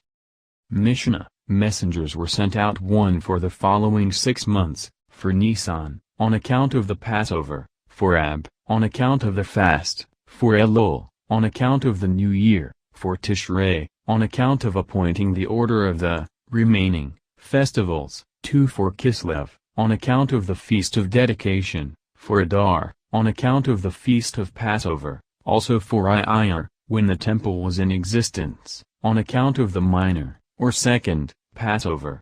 3. Gemara, why were they not also sent out for Tammuz and Tebeth, in which months there are also fasts? Did not our Hannah Bar Business say in the name of our Simpian the Pious, what is the meaning of the passage, Zach 8:19, Thus saith the Lord of hosts, the fast of the 4th, and the fast of the 5th, and the fast of the 7th, and the fast of the 10th shall become in the house of Judah joy and gladness, etc., that they are called fasts, and also days of joy and gladness? Are we not to understand that only in the time of peace, cessation of persecution, they shall be for joy and gladness, but in the time when there was not peace they shall be fasts? Said P. 33. Paragraph continues, Our Papa, it means this, when there was peace, these days should be for joy and gladness, In the time of persecution they shall be fasts. In times when there are neither persecution nor peace people may fast or not, as they see fit. If that is so, why then, should messengers have been sent out, on account of the fast of Ab? Said our Papa, the fast, 9th day, of Ab is different, since many misfortunes occurred on that day, as the Master said, on the 9th of Ab, the first and second temples were destroyed, Bether was captured, and the city of Jerusalem was razed to the ground. We have learned in Aboratha, our Simeon said, there are 4 matters that Arakiba expounded, but which I interpret differently. The fast of the 4th means the 9th of Tammuz, on which the city was broken in, as it is written, Jeremiah 6:7, in the 4th, in the 9th day of the month. The city was broken in. What does he mean by 4th? The 4th of the months. The fast of the 5th, means the 9th of Ab, on which the temple of our Lord was burned, and what does he mean by calling it 5th? The 5th of the months. The fast of the 7th means the 3rd of Tishrei, the day on which Jedaiah, the son of Ahikam, was slain, and we fast, because the death of the righteous is equal to the loss of the house of our Lord. And what does he mean by calling it the 7th? The 7th of the months. The fast of the 10th, means the 10th of Tebeth, the day on which the king of Babylon set himself against Jerusalem, as it is written, Izk. 24. 1, 2, again in the 9th year, in the 10th month, in the 10th day of the month the word of the Lord came unto me saying, Son of man, write thee the name of the day, even of this same day, the king of Babylon set himself against Jerusalem. And what does he mean by calling it the 10th? The 10th of the months, and actually this last event should have been placed first, since it occurred first. And why is it placed here last in order? To mention the months in their regular order. Said our Simeon, I, however, do not think so, but thus, the fast of the 10th means the 5th of Tebeth, on which day the news came to the exiles that the city was smitten, as it is written, Izk. 33. 21, and it came to pass in the 12th year of our captivity, in the 10th month, in the 5th day of the month, that one that bad escaped out of Jerusalem came to me, saying, The city is smitten, and they held the day on which they received the news equal to the day, on which the p. 34 temple was burnt.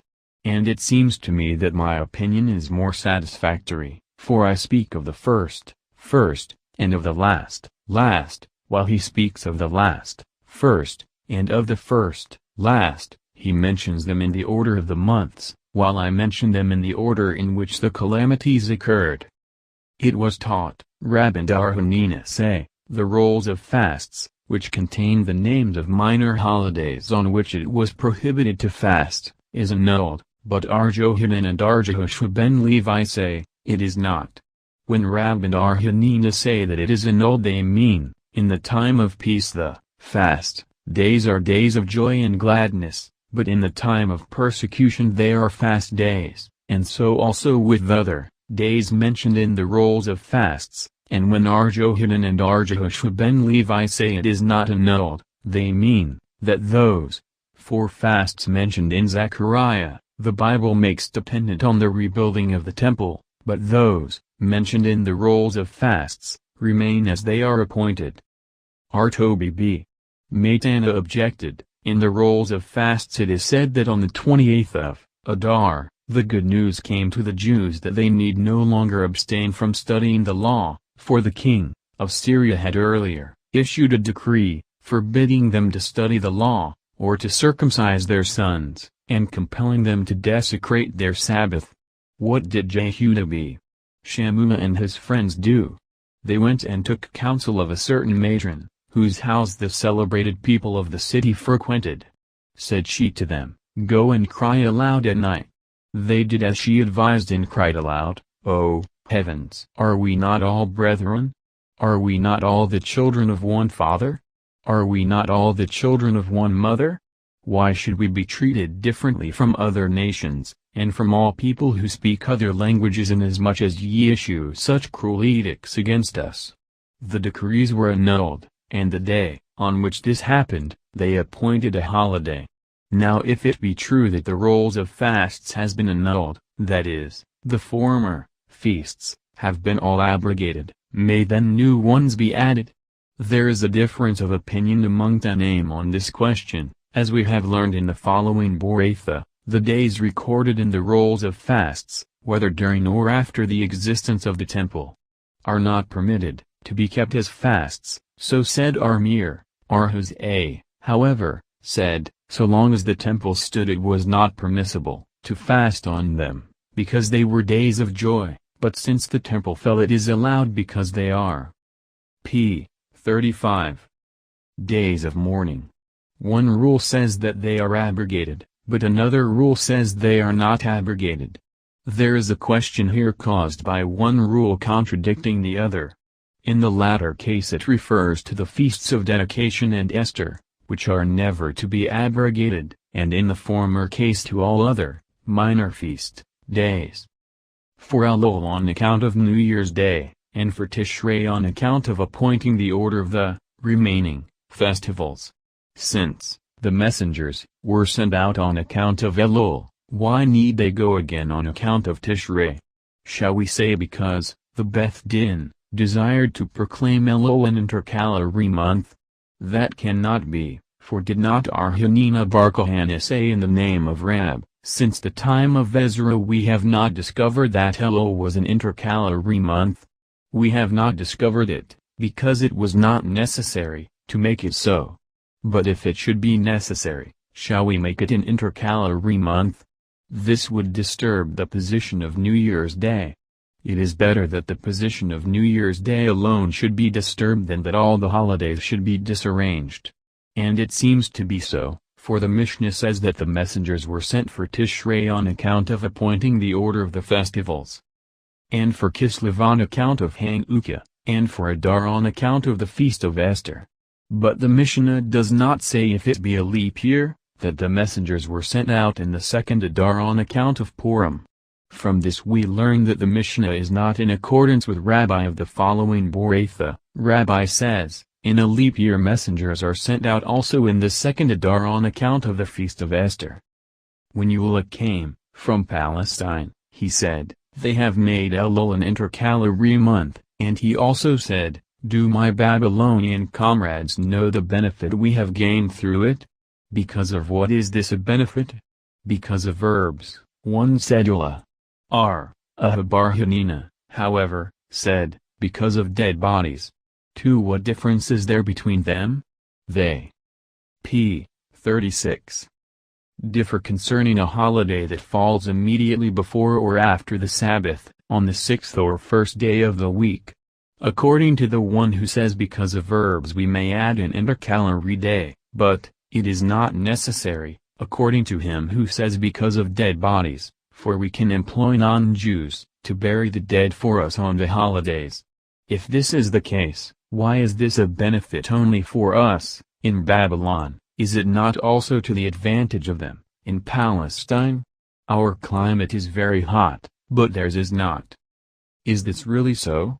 Did not Rabbi Bar Samuel teach, one might suppose that as we intercalate the year when necessary, so we intercalate the month when necessary? Therefore it is written, X. 12. 2. This month shall be unto you the first of the months, which means as soon as you see the new moon, as on this occasion, you must consecrate the month, whether or not it is necessary to intercalate it. How, then, could they intercalate Elul, which had always only 29 days? To intercalate it, when necessary, was permitted, but to consecrate it was not permitted, and Rabbi's word should read, one might suppose that as it is permitted to intercalate the year and a month when necessary, so we may consecrate the month when necessary. Therefore it is written, X. 12. 2. This month shall be unto you, etc., which means only when the moon is seen as on this occasion, may you consecrate it. Samuel said, I can arrange the calendar for the whole captivity. Abba, the father of Arsimli, said to him, Does the master know that which a certain Boratha teaches concerning the secret of the intercalary day, viz., whether the new moon appears before or after midday? Answered he, No. Then, Master, said he, if thou dost not know this, there may be other things which thou dost not know. When Arzera went to Palestine, he sent back word to his comrade, saying, The evening and the morning, following, must both belong to the month, that is, when the old moon has still been seen after dark on the 29th day of the month, the 30th evening and following day belong to the closing month. And this is what Abba, the father of Arsimli, meant, we calculate only the beginning of the new moon. If it began before midday, it is certain that it was seen close upon the setting of the sun, but if it did not begin before midday, it is certain that it did not appear close upon the setting of the sun. What difference does it make, in practice? Answered Arashi, to refute witnesses. p. 37. Arzera said in the name of Naaman, in every case of doubt, about the holidays, we post date, but never antedate. Does this mean to say that, in a case of doubt concerning the exact day on which Tabernacles begins, we observe the 15th and 16th, but not the 14th? Let us keep the 14th also. Perhaps Ab and Elul have each only 29 days. Nay, if 2 consecutive months should each have 29 days, this would be announced. Levi went to Babylon on the 11th of Tishrei. Said he, Sweet is the food of Babylon on the great day of atonement now being held in Palestine. They said to him, Go and testify. Answered he, I have not heard from the Beth Din the words, It is consecrated, and therefore I cannot testify. Arjohanan proclaimed, in every place that the messengers sent in Nisan reached, but that the messengers sent in Tishrei cannot reach. They must observe 2 days for the holidays, and they make this restriction for Nisan lest people would do in Tishrei as in Nisan. 2 Rabbi used to fast 2 days for the Day of Atonement. 3 Once it happened that he was right, because the Day of Atonement fell 1 day later in Palestine than in Babylon. Naaman was once fasting on the Day of Atonement, and in the evening a certain man came and said to him, Tomorrow will be the Day of Atonement in Palestine. He angrily quoted, Swift were our persecutors, Lamb 4:19. Naaman said to certain sailors, Ye who do not know the calendar, take notice that when the moon still shines at dawn, it is full moon, and if it happens to be Nisan, destroy your leavened bread, for it is then the 14th day. p. 38.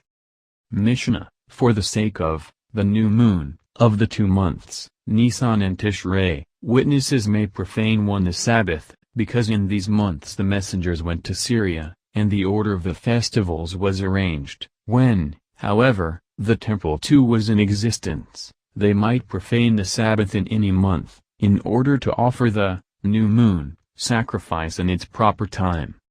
Gemara, for the sake of these 2 months and not more? This would be a contradiction to the Mishnah above, which states, for the sake of 6 months messengers were sent out? Said Abaye, this is to be explained thus, for all new moons the messengers were sent out while it was still evening, but for Nisan and Tishrei they were not sent out until they heard from the lips of the Beth Din the words, It, the new moon or month, is consecrated. The rabbis taught, Whence do we know that for them we may profane the Sabbath? From Lev. 23:4, which reads, These are the feasts of the Lord, which ye shall proclaim in their seasons. Might not one suppose that as witnesses, we're permitted to profane the Sabbath until the new moons had been consecrated, so were messengers permitted to profane the Sabbath until the festivals were introduced? This the law says, Therefore it is written, which ye shall proclaim, that is, you may profane the Sabbath in order to proclaim them, but not to introduce them. When, however, the temple was in existence, etc. the rabbis taught, formerly they profaned the Sabbath for all new moons, but after the destruction of the temple, Arjohanan b. Zacchaeus said to them, "Have we any new moon sacrifice to offer?" They then instituted that witnesses might profane the Sabbath only on account of Nisan and Tishrei. Mishnah: whether the new moon had appeared clear to all or not, the witnesses were permitted to profane the Sabbath on its account. Jose says, if it appeared clear to every one, 3 the Sabbath should not be profaned by witnesses. It once happened that more than 40 pair of witnesses were on the highway to the Beth Din on the Sabbath, when Arachib p. 39 detained them at Lydda. Gamaliel then sent word saying, if thou thus detainest the people, thou wilt be the cause of their erring in the future, that is, they may refuse to come and testify. Gemara: the rabbis taught, it is written, Echelons 12:10, Kohath sought to find out acceptable words, which signifies that Kohath sought to enforce decrees without the aid of witnesses or warning. A heavenly voice was heard saying, Echelons 12:10, and that which was written uprightly, even words of truth, which meant that, as it is written, 20:15, upon the evidence of 2 witnesses, etc., must a case be established, so should words of truth also be established by 2 witnesses. It once happened that more than 40 pair of witnesses were on the highway to Jerusalem, and Arachib detained them, etc. We have learned in Aboratha, R. Jehud said, it would be a sin to say that Arachib should have detained them. It was Shasper, the superintendent of Gadar, who detained them, and when Gamaliel heard of it, he sent and dismissed him. Mishnah: when a father and son have seen the new moon, they must both go to the Beth Din, not that they may act together as witnesses, but in order that, should the evidence of either of them be invalidated, the other may join to give evidence with another witness.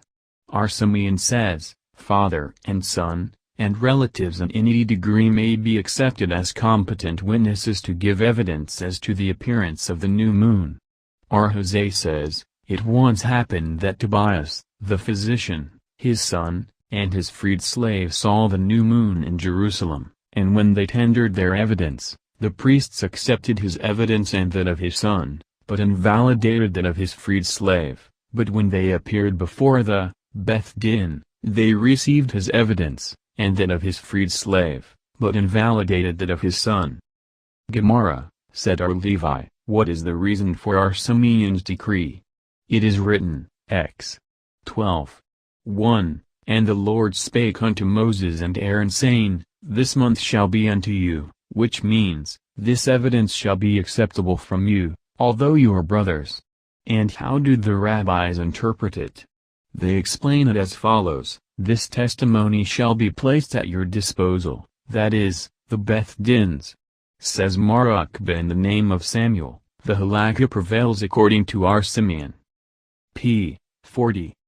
Mishnah: the following are considered incompetent to be witnesses: gamblers with dice, usurers, pigeon breeders, those who deal with the produce of the Sabbatic year, and slaves.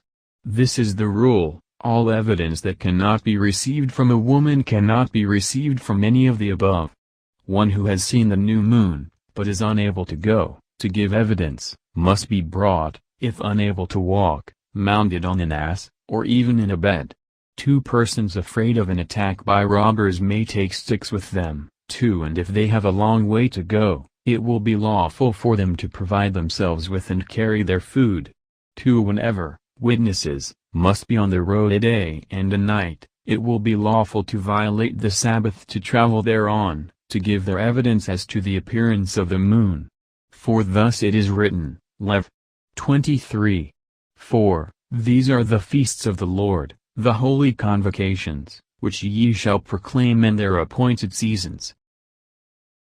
Chapter 2. Ordinances about the witnesses concerning the new moon, the hoisting of the flags and how it was consecrated by the Beth Din. Mishnah: if the witness was unknown, another was sent with him to testify to his character. In former times they would receive evidence about the appearance of the moon from anyone, but when the Boethusians commenced to corrupt the witnesses, the rule was made that evidence would only be received from those who were known to be reputable. Gemara, what is meant by another, in the above Mishnah?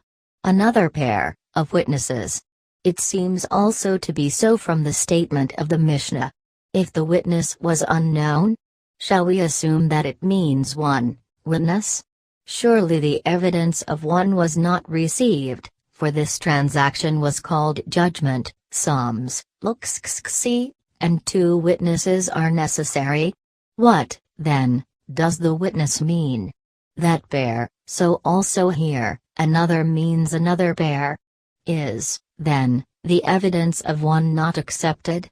Have we not learned in Aboritha, it once happened that Arnahari went to Asha on the Sabbath to testify to the character of one witness?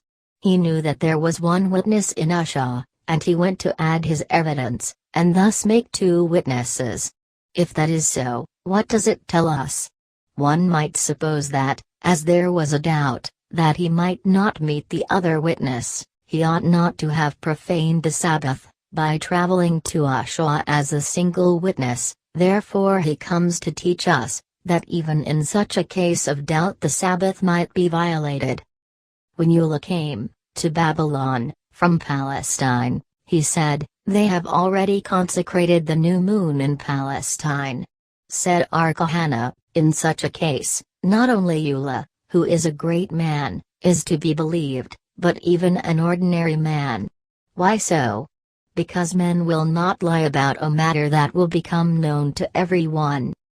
In former times they would receive evidence from anyone, etc. The rabbis taught. How did the Boethusians corrupt the p. 42 witnesses?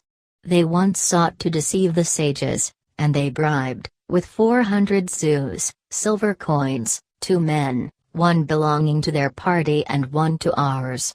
The former gave his evidence and went out. To the latter they, the Beth Din, said, "Tell us what was the appearance of the moon?" "I went up," replied he, "to Malatamim, one, and I saw it crouching between 2 rocks. Its head was like a calf, its cars like a goat, its horns like a stag, and its tail was lying across its thigh. I gazed upon it and shuddered, and fell backwards. And if you do not believe me, behold, here I have 200 sous bound up in my cloth. Who induced you to do this?" They asked. "I heard," he replied, "that the Boethusians wished to deceive the sages, so I said to myself, I will go and inform them, lest some unworthy person may accept their bribe, and come and deceive the sages." Then said the sages, "The 200 sous may be retained by you as a reward, and he who bribed you shall be taken to the whipping post, and be punished." Then and there they ordained that testimony should be received only from those who were known to be of good character. Mishnah, formerly bonfires were lighted to announce the appearance of the new moon, but when the Cutines too practiced their deceit, it was ordained that messengers should be sent out. How were these bonfires lighted? They brought long staves of cedar wood, canes, and branches of the olive tree, and bundles of tow which were tied on top of them with twine. With these they went to the top of a mountain, and lighted them, and kept waving them to and fro, upward and downward, till they could perceive the same repeated by another person on the next mountain, and thus, on the 3rd mountain, etc. Whence did these bonfires commence?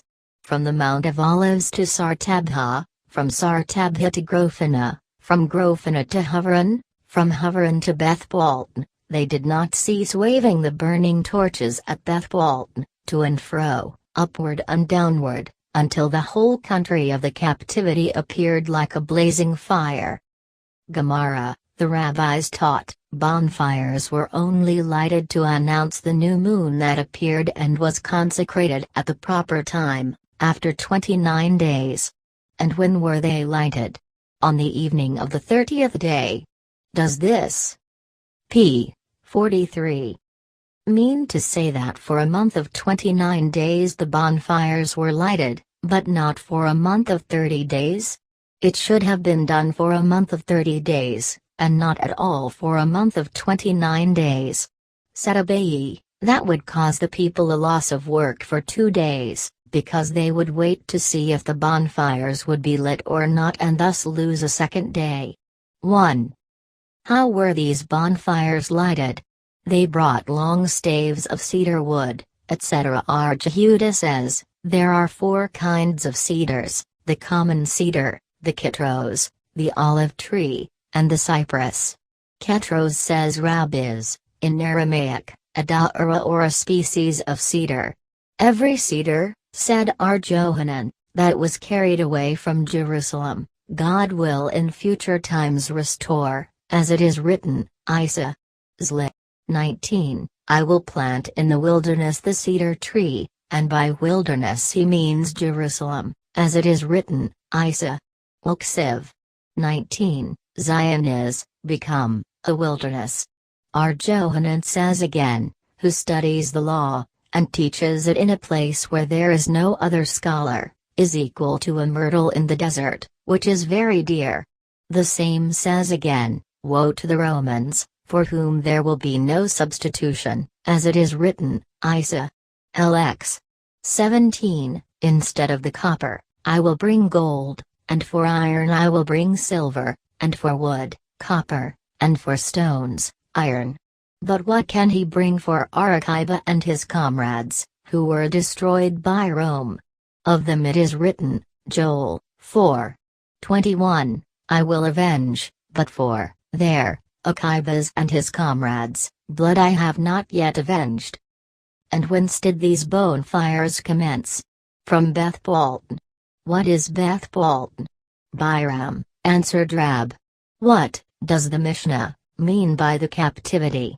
Said R. Joseph, Pumbeditha. And how was it that the whole country looked like a blazing fire? We learn that each Israelite took a torch in his hand and ascended to the roof of his house. Mishnah, there was a large court in Jerusalem called Beth. p. 44. Paragraph continues, Yezk, where all the witnesses met, and where they were examined by the Beth Din. Great feasts were made therefore, the witnesses, in order to induce them to come frequently. At first they did not stir from there all day, on the Sabbath, one till Gamaliel, the elder, ordained that they might go 2,000 ells on every side, and not only these, witnesses, but also a midwife, going to perform her professional duties, and those who go to assist others in case of conflagration, or against an attack of robbers, or in case of flood, or, of rescuing people, from the ruins, of a fallen building, are considered, for the time being, as inhabitants of that place, and may go, thence on the Sabbath, 2,000 ells on every side. How were the witnesses examined? The first pair were examined first. The elder was introduced first, and they said to him, Tell us in what form thou sawest the moon, was it before or behind the sun? Was it to the north or the south, of the sun? What was its elevation on the horizon? Towards which side was its inclination? What was the width of its disk? If he answered before the sun, his evidence was worthless. After this they introduced the younger witness, and he was examined. If their testimony was found to agree, it was accepted as valid. The remaining pairs of witnesses were asked leading questions, not because their testimony was necessary, but only to prevent them departing, disappointed, and to induce them to come again often. Gemara, do not the questions, asked by the Mishnah, was it before or behind the sun? And was it to the north or to the south? Mean the same thing? Answered Abayi, the Mishnah asks, whether the concave of the crescent was before or behind the sun, and if, the witness said, it was before the sun, his evidence was worthless, for R. Johanan says, what is the meaning of the passage, Job 25. 2, dominion and fear are with him, He maketh peace in his high places. It means that the sun never faces the concave of the crescent or the concave of a rainbow. What was its elevation on the horizon? Towards which side was its inclination? In one Baritha we have learned, if the witness said towards the north, his evidence was valid, but if he said towards the south, it was worthless. In another Baritha we have learned the reverse. It presents no difficulty. p. 45. In the latter case it speaks of the summer, while in the former it refers to the winter. The rabbis taught, if one witness said its elevation appeared about as high as 2 ox goads and another said about as high as 3, their testimony was invalid, but either might be taken in conjunction with a subsequent witness, who offered similar testimony. The rabbis taught, if the witnesses say, we have seen the reflection of the moon in the water, or through a metal mirror, or in the clouds, their testimony is not to be accepted, or, if they say, we have seen half of it in the water, and half of it in the heavens, or half of it in the clouds, their evidence carries no weight. Must they then see the new moon again, before their testimony can be accepted? Said Abayi, by this is meant that if the witnesses testify that they saw the moon accidentally, and they then returned purposely and looked for it, but they saw it not, their evidence is worthless. Why so? Because one might say they saw a patch of white clouds, and they thought it was the moon. Mishnah, the chief of the Beth Din then said, the new moon, is consecrated, and all the people repeated after him, it is consecrated, it is consecrated. Whether the new moon was seen at its proper time, after 29 days, or not, they used to consecrate it. Elazar B. Zadok said, if it had not been seen at its proper time it was not consecrated, because it had already been consecrated in heaven, that is, of itself.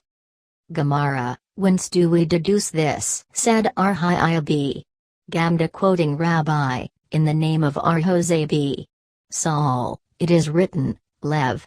23. 44, Moses declared unto the children of Israel the feasts of the Lord, from which we deduce that, as Moses, who was the chief in Israel, declared the feasts to Israel, so also, the chief of the Beth Din should announce the words, it is consecrated. All the people repeated after him, it is consecrated, it is consecrated. Whence do we deduce this? Said our Papa, it is written, Lev. 23. 2, shall proclaim. Odom, them. Do not read Odom, but Atham, ye that is, which ye, all the people, shall proclaim. R. Naaman B. Itzhak, however, said, we know it from the words, Ibid, these are my feasts, that is, these people, shall announce my feasts. Why are the words it is consecrated repeated? Because in the scriptural verse just quoted we find it written holy convocations. p. 46. Literally, announcements, and the minimum of the plural expression is 2. Elazar B. Zadok said, if it had not been seen at its proper time it was not consecrated, etc. We have learned in Aboritha, Pelama once said, if the new moon appear at its proper time it was not customary to consecrate it, but if it appeared out of its proper time they used to consecrate it. Eliezer, however, said, in neither case would they consecrate it, for it is written, Lev. 25. 10, and ye shall consecrate the 50th year. Years should be consecrated, but not months. Said Jehuda in the name of Samuel, the halakha prevails according to Elazar B. Zadok. Said Abayi, there can be a support to this from the following Mishnah, viz., if the Beth Din and all Israel saw the new moon, on the 30th day, and if the examination of the witnesses had already taken place, and it had become dark before they had time to announce it is consecrated, the month, just passing, is intercalary. That, the month, is intercalary is mentioned, by the Mishnah, but not that they said it is consecrated. It is not clear that this is a support for Abayi's argument, for it was necessary to say that it was intercalary, or we would not have known that the next day was the intercalary day. One might have thought that, since the Beth Din and all Israel saw the new moon, it was apparent to all, and that the month does not become intercalary, therefore he teaches us that, nevertheless the month becomes intercalary. Mishnah, our Gamaliel had on a tablet, and on a wall of his upper room, illustrations of the various phases of the moon, which he used to show to the common people, saying, "Did you see the moon like this figure or like this?" Gemara, is this permitted? Have we not learned in Abortha that the words "Ye shall not make anything with me," X. 20:20, mean, "Ye shall not make pictures of my ministers that minister before me, such as the sun, moon, stars or planets"? It was different with our Gamaliel, for others made it for him. But others made one for our Jehuda, yet Samuel said to him, "Thou, sagacious one, destroy that figure." 2. In the latter case the figure was embossed, and he was afraid that one might suspect the owner of using it as an idol. Need one be? p. 47. Afraid of such suspicion? Did not that synagogue in Shephethib of Nerdai have a statue of the king, Yetrab? Samuel and Samuel's father and Levi went there to pray and were not afraid of being suspected of idolatry? It is a different case where there are many. Yet our Gamaliel was only one. Yea, but he was a prince, and there were always many with him, and if you wish you may say that he had them made for the purpose of instruction, and that which is written, Dut. 18:9, "Thou shalt not learn to do," means but thou mayest learn, in order to understand and to teach. Mishnah, it happened once that 2 witnesses came and said, "We saw the moon in the eastern part of the heavens in the morning, and in the western part in the evening." R. Ja and B. Nri declared them to be false witnesses, but when they came to Yamnia, Rabban Gamaliel received their evidence as valid. On another occasion, 2 other witnesses came and said, "We saw the moon on its proper day, but could not see it on the next evening of the intercalary day." Our Gamaliel accepted their testimony, but Ardosabi Harkanaz said, "They are false witnesses, for how can they testify of a woman being delivered, on a certain day, when on the next day she appears to be pregnant?" Then our Jehoshua said unto him, "I approve your opinion." Upon this our Gamaliel sent him, our Jehoshua, word, saying, "I order thee to appear before me on the Day of Atonement, according to your computation, with your staff and with money." Our Akiba went to him, our Jehoshua, and found him grieving. He then said to him, "I can prove that all which our Gamaliel has done is proper, for it is said, These are the feasts of the Lord, holy convocations which ye shall proclaim, either at their proper time, or not at their proper time, only their convocations are to be considered as holy festivals." When he, our Jehoshua, came to Ardosabi Harkinus, the latter told him, "If we are to reinvestigate the decisions of the Beth Din of our Gamaliel, we must also reinvestigate the decisions of all the tribunals of justice which have existed from the time of Moses till the present day, for it is said, X.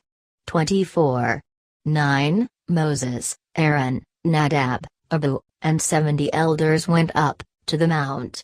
Why were not the names of the elders also specified? To teach us that every 3 men in Israel that form a Beth Din are to be respected in an equal degree with the Beth Din of Moses. Then did our Jehoshua take his staff and money in his hand, and went to Yamnia, 2. p. 48. Our Gamaliel, on the very day on which the Day of Atonement would have been according to his computation, when our Gamaliel arose and kissed him on the forehead, saying, "Enter in peace, my master and disciple. My master in knowledge, my disciple, since thou didst obey my injunction. Gemara, we have learned in Abortha that our Gamaliel said to the sages, thus it has been handed down to me from the house of my grandfather, Gamaliel the elder, that sometimes the new moon appears elongated and sometimes diminished. Arhiah saw the old moon yet on the morning of the 29th day, and threw clods of earth at it, saying, we should consecrate thee in the evening, and thou art seen now. Go, hide thyself. Said Rabbi to Arhiah, go to Intab and consecrate the month and send back to me as a password one David, the king of Israel, still lives. The rabbis taught, once it happened that the heavens were thick with clouds and the form of the moon was seen on the 29th of the month, of Elul, so that the people thought that New Year's Day should be then proclaimed, and they, the Beth Din, were about to consecrate it. Said our Gamaliel to them, thus it has been handed down to me by tradition, from the house of my grandfather, the consecration of the moon cannot take place at a period less than 29.5 days, 2/3 and .0052, that is, 73 halakim, of an hour. On that self-same day the mother of Ben Zaza died, and our Gamaliel delivered a great funeral oration, not because she specially deserved it, but in order that the people might know that the new moon had not yet been consecrated by the Beth Din. Arakiba went to him, and found him grieving. The schoolman propounded a question, who found whom grieving? Come and hear. We have learned in Abortha, Arakiba went to Jehoshua and found him grieving, so he asked him, Rabbi, why art thou grieving? And he answered, Akiba, I would rather lie sick for 12 months than to have this order issued for my appearance. Rejoined Akiba, Rabbi, permit me to say one thing in thy presence which thou thyself hast taught me. Jehoshua granted him permission. p. 49. And Akiba proceeded, it is written, Lev. 23. 2, 4 and 37. 3 times shall proclaim Odom, them, which should, however, not be read Odom, them, but Atham, ye, which would make the verse read, ye shall proclaim. Now the threefold ye signifies that even if ye were deceived by false pretenses and changed the day of the festivals, or even if ye did it purposely, or even if ye were held to be in error by others once the dates had been established, they must so remain. With the following words Jehoshua answered Akiba, Akiba, thou hast comforted me, Akiba, thou hast comforted me. When he, Rabbi Jehoshua, came to Ardosabi, Harkanas, etc., the rabbis taught, the reason that the names of those elders are not mentioned, is, in order that one should not say, is so-and-so like Moses and Aaron? Is so-and-so like Nadab and Abihu? Is so-and-so like Eldad and Medad? And how do we know that one should not ask thus? Because, it is written, Sam. 12. 6, and Samuel said unto the people, the Lord that appointed Moses and Aaron, and in the same connection it is written, Ibid. 11, and the Lord sent Jerubbaal and Gideon and Jephthah and Samuel. Jerubbaal is Gideon, and why is he named Jerubbaal? Because he strove against Baal. Gideon is Samson, and why is he named Gideon? Because he came from Dan. Jephthah means just what it is, that is, he had no surname or attribute, and it is also written, Ps. 6. Moses and Aaron among his priests, and Samuel among those who called upon his name. The sacred text regards the 3 common people equal with the 3 noblest, to teach us that Jerubbaal was in his generation like Moses in his, Gideon in his generation was like Aaron in his, Jephthah in his generation was like Samuel in his generation. From all this one must learn that if even the commonest of the commoners is appointed leader by a community, he must be considered as the noblest of the nobility, for it is said, 17. 9, And thou shalt come unto the priests, the Levites, and unto the judge that shall be in his days. Why does the passage say in those days? Can you imagine that one could go to a judge who is not in his days? Surely not.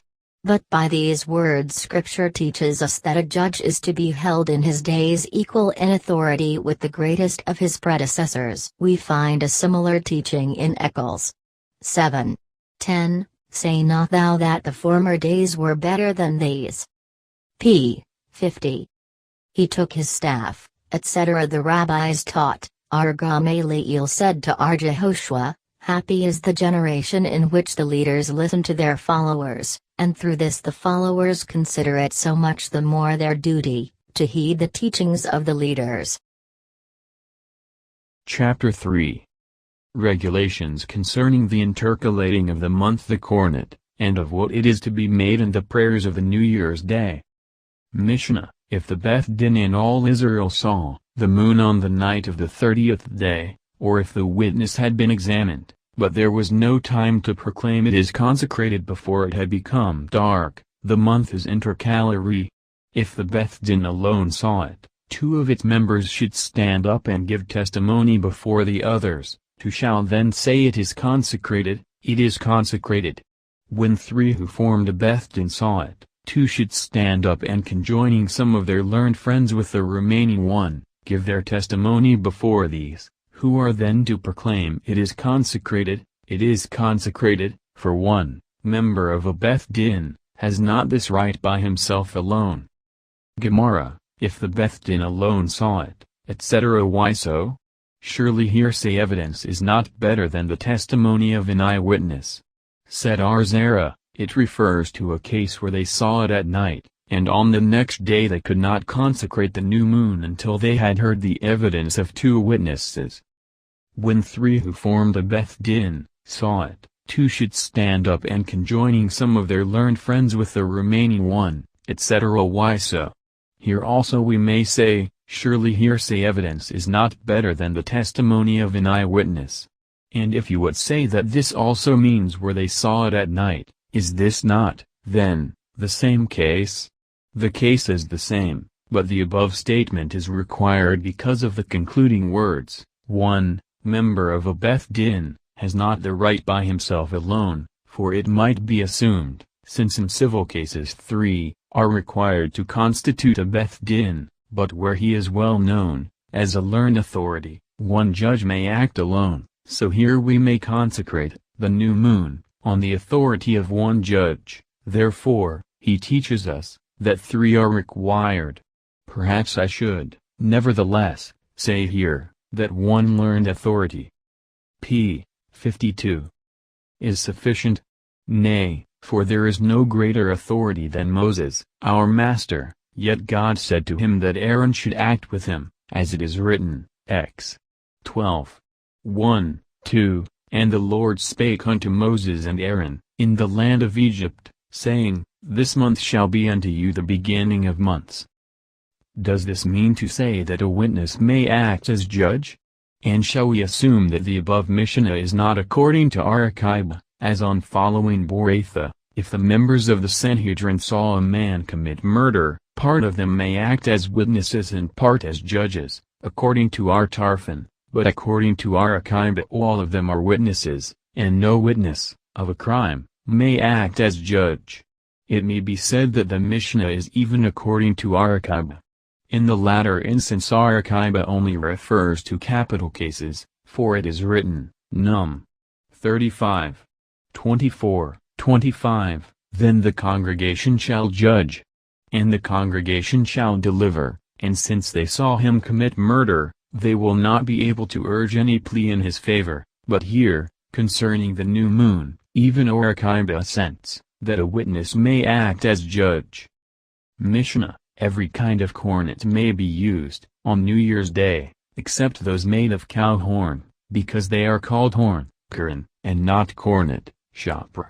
Arhosei said, Are not all cornets called horn? For it is said, Josh. Vi. 5, And it came to pass that when they made a long blast with the horn of the Jabal. Gemara, how comes it that the word Jabal means ram?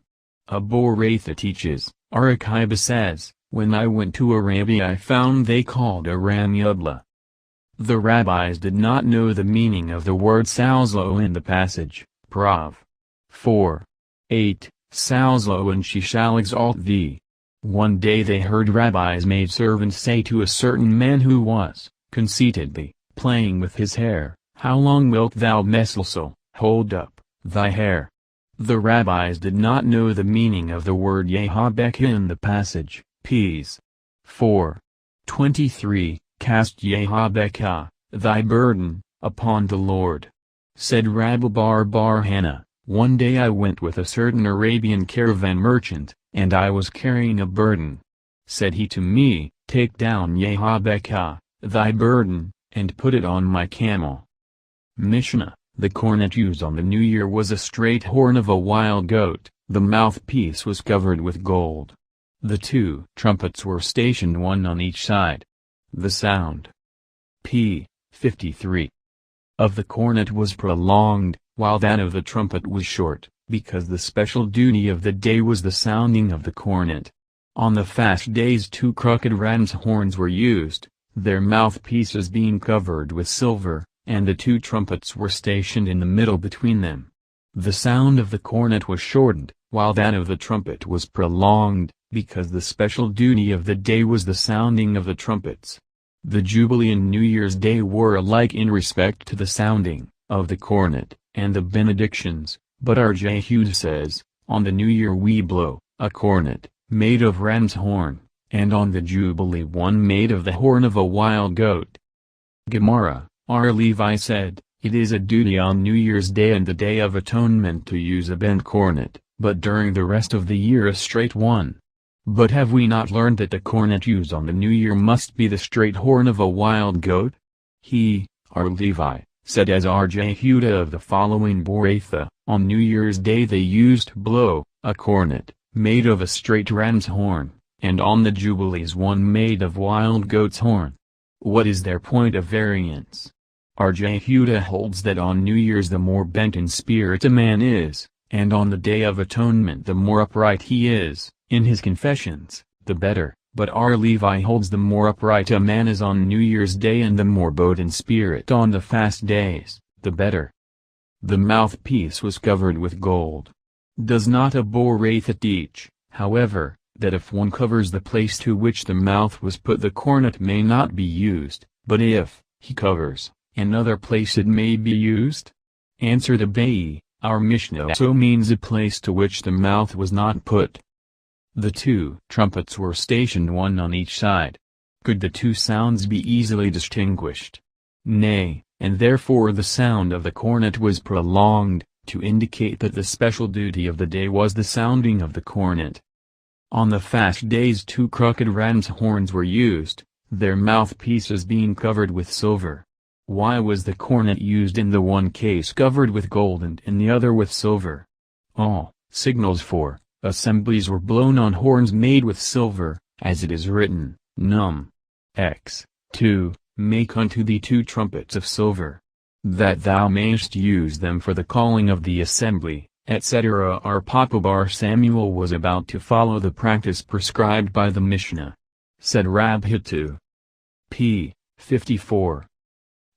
That was only customary so long as the temple was in existence. Abu-Ratha also teaches that this applies only to the temple, but in the country, outside of Jerusalem, in a place where they use the trumpet, they do not use the cornet, and vice versa. Such was the wont of Arhalafta and Sepphoris and also of Arhaninabi, Teretian and Sinai. When the matter was brought to the attention of the sages they said, that was the custom only at the eastern gates or the Temple Mount. Rabbi, according to others are Jehoshua ben Levi, asked, from which passage is this deduced? From the passage, Psalms Kvei 6, with trumpets and sound of cornet, make a joyful noise before the Lord, the King, that is, before the Lord, the King, in the temple, we need both the trumpets and the cornet, but not elsewhere. The Jubilee, and the New Year were alike in respect to the sounding of the cornet, and the benediction. R. Samuel Bar Itzhak said, according to whom do we nowadays pray, this day celebrates the beginning of thy work, a memorial of the first day? According to Eliezer, who says, the world was created at Tishrei. Arina objected. Did we not learn in our Mishnah that the Jubilee and New Year are like in respect to the sounding of the cornet, and the benedictions, and now how can that be so if we say this day celebrates the beginning of thy work, a memorial of the first day, which is said on New Year, but not on the Jubilee? That which we have learned in our Mishnah that they are like means, in every other respect but this. Mishnah, it is unlawful to use a cornet that has been split and afterwards joined together, or one made of several pieces joined together. If a cornet had a hole that had been stopped up, and prevented the production of the proper sound, it must not be used, but if it does not affect the proper sound it may be used. If one should blow the cornet inside a pit, a cistern or vat, and the sound of the cornet was plainly heard by one listening to it, he will have done his duty to hear the cornet on the New Year, but not if he heard only an indistinct sound. Thus also, if one should happen to pass by a synagogue, or live close by it, and should hear the cornet on the New Year, or the reading of the Book of Esther on the Feast of Esther, he will have complied with the requirements of the law, if he listened with proper attention, but not otherwise, and although the one heard it as well as the other, yet the difference, on which everything p. 55 depends, is that the one listened with proper attention and the other did not. Gemara, the rabbis taught, if a cornet was long and was shortened, it is valid; if one scraped it and reduced it to its due size it is valid; if one covered it on the inside with gold it is invalid; if on the outside and it changed the tone from what it originally was, it is invalid, but if not it is. If a cornet had a hole in it and it was closed up, and thereby prevented the production of the proper sound, it is invalid, but if not it is valid. If one placed one cornet inside another and the sound heard by a listener was produced from the inner one, he has fulfilled his duty, but if from the outer one, he has not. Or one made of several pieces joined together. The rabbis taught if one added to a cornet ever so small a piece, whether it be of the same kind of horn or not, it is invalid. If a cornet had a hole, whether one stopped it up with a piece of the same kind of horn, or not, it is invalid. R. Nathan, however, said, only when repaired with material, not of the same kind it is invalid, but otherwise if of the same kind it is valid. To which, R. Jehuda added, that is, if the greater part of a cornet was broken. From this we can infer that if repaired with material of the same kind, although the greater part was broken, it is, nevertheless, valid. If one covered a cornet on the inside with gold it is invalid; if on the outside, and it changed the tone from what it originally was, it is not valid, but if not it is.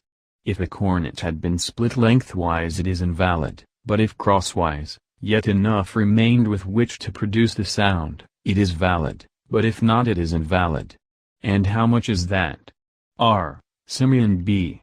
Gamaliel explains it to be as much as we may hold in our closed hand, and yet on either side a portion is visible. 1. If its tone was thin, or heavy, or harsh, it is valid, for all tones were considered proper in a cornet. The schoolman sent a message to the father of Samuel, one has fulfilled his duty if he bored a hole in a horn and blew it. That is self-evident. For in every cornet a hole must surely be bored. Said Arashi, if one bored a hole through the bony substance inside the horn, which ought to be removed, are we to suppose that one substance causes it? P. 56. Interposition with another of the same nature, and that therefore it must not be used? Therefore they sent to say that this is no objection. If one should blow the cornet inside a pit or a cistern, etc. Arhuna said, they taught this only in the case of those who stood at the pit's mouth, but those who were in the pit itself fulfill their duty. If one heard a part of, the required number of, the sounds of the cornet in the pit, and the rest at the pit's mouth, he has done his duty, but if he heard a part before the dawn of day, and the rest after the dawn, he has not. Said Abai to him, why in the latter case, should he not have done his duty, because he did not hear the whole of the sounds at the time when the duty should be performed, yet in the former case, he is considered to have done his duty, under similar circumstances. How can these cases be compared?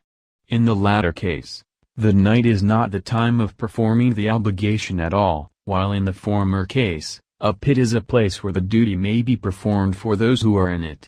Shall we say that Rabbi held, if one heard the end of the sounding, of the cornet, without having heard the beginning he did his duty, and from these words we must understand that if he heard the beginning without the end he has also done his duty? Come and hear.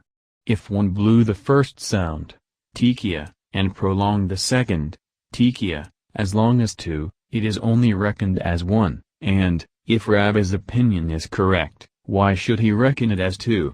This is no question.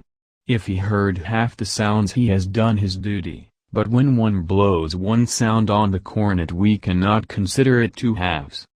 Rabbi says, one who vows to receive no benefit from his neighbor may nevertheless blow for him the obligatory sounds, of the cornet. One who vows refusal of any benefit from a cornet may blow on it the obligatory sounds. Furthermore, said Rabbi, one who vows to refuse any benefit from his neighbor may sprinkle on him the waters of a sin offering in the winter, but not in the summer. One who vows to receive no benefit from a spring may take in it a legal bath in the winter, but not in the summer.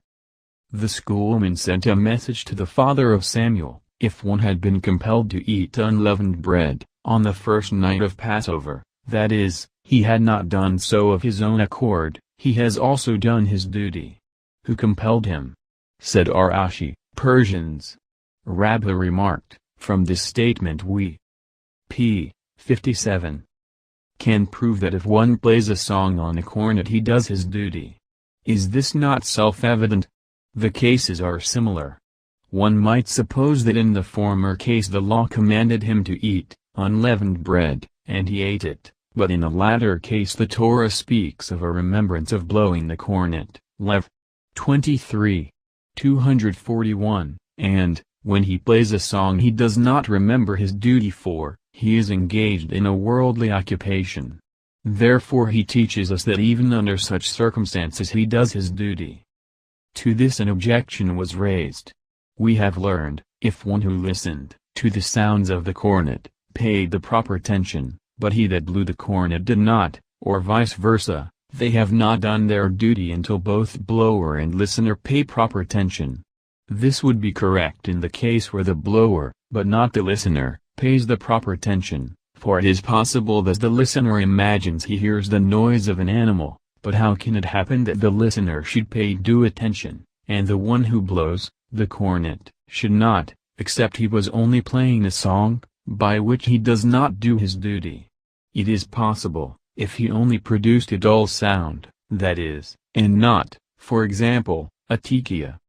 Said Abai to him, but now, according to thy conclusion, that a duty performed without due attention is the same as if performed with due attention, wilt thou say that he who sleeps in a tabernacle on the 8th day of the Feast of the Tabernacles shall receive stripes, because he had no right to observe the law for more than 7 days? Answered Rabbi, I say that one cannot infringe a command except at the time when it should be performed. R. Shaman B.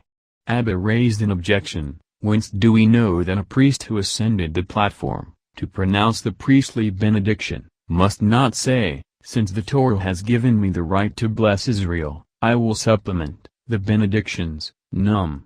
Vi. 24:26, by one of my own, as, for example, Dut. I too, may the Lord God of your fathers make you 1,000 times so many more as ye are? From the Torah which says, Dut. 4. 2, ye shall not add unto the word. And in this case as soon as he has finished the benedictions the time for performing that duty has gone by, still if he add a blessing of his own he is guilty of infringing the law, which says, ye shall not add. This refers to a case of where the priest had not yet finished the scriptural benediction. We have learned, however, that he had finished the scriptural benediction. The Boratha means to say that he p. 58 had finished only one of the 3 benedictions. We have learned in another Boratha, however, that even if he had completed all 3 benedictions, and then supplemented one of his own, he is also guilty of a transgression. In this case it is different, for it might be that the priest would come to another assembly where prayer was held and be called upon to again pronounce the benedictions. Hence it must be assumed that there is no specified time for the priest to pronounce his benedictions, but all day can be considered as the proper time, and thus the priest, by supplementing a benediction of his own, becomes guilty. Our Shaman Bar Abha, however, does not admit that the whole day is the proper time, because the priest is not in duty bound to pronounce the benediction in another assembly. Nevertheless he is guilty if he should supplement an additional benediction of his own, whence we see that even if the proper time has passed, guilt is nevertheless incurred, and this is contradictory to Rabha's dictum. Therefore, said Rabha, to fulfill the requirements of the law one need not pay attention, to transgress the law against supplementing, at the time prescribed for performing it, also does not require one's special attention, but to transgress the law against supplementing, at the time not prescribed for performance, needs one's special attention. Hence the priest, after completing the scriptural benediction, who says, "Because the law gives me authority I shall supplement a benediction of my own," demonstrates thereby that he does this with special attention, and consequently incurs guilt, even if the prescribed time had passed. Arzara said to his attendant, "Pay attention, and sound the cornet, for me." Do we not thus see that he holds that to fulfill the requirements of the law the act is not enough, and one must pay attention?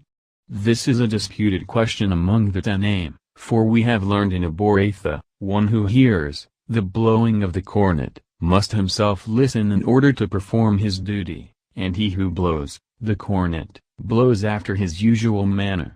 Arhose said, "These words are said only in the case of the minister for a congregation, but an individual does not do his duty unless both he that hears and he that blows pay proper attention." Mishnah, it is written in Ex. 17:11 that, when Moses held up his hand, Israel prevailed, etc. Could then the hands of Moses cause war to be waged or to cease? Nay, but p. 59. It means that as long as Israel looked to heaven for aid, and directed their hearts devoutly to their Father in heaven, they prevailed, but when they ceased to do so they failed. We find a similar instance also in Num. 21:8, "Make unto thee a fiery serpent and set it on a pole, and every one that is bitten, when he looketh upon it shall live." Could, then, the serpent kill or bring to life?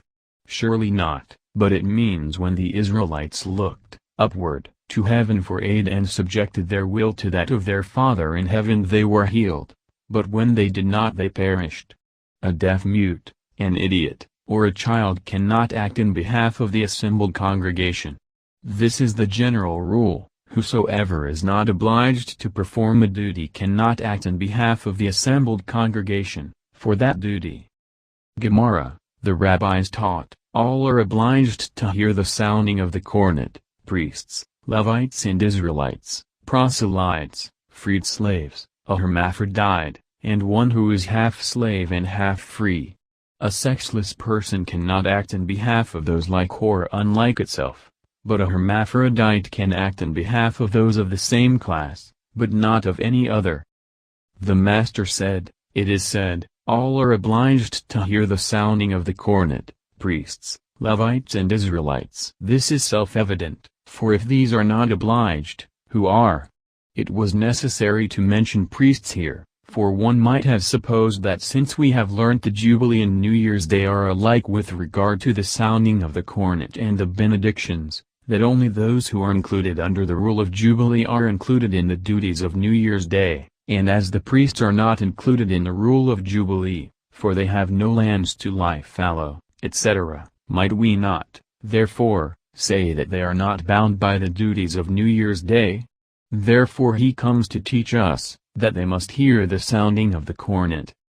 Abba, the son of Arzera, teaches, with regard to all the benedictions, although one has already done his duty he may nevertheless act for others, with the exception of the blessings over bread and wine, concerning which, if he has not yet done his duty, he may act for others, but if he has done his duty he must not act for others.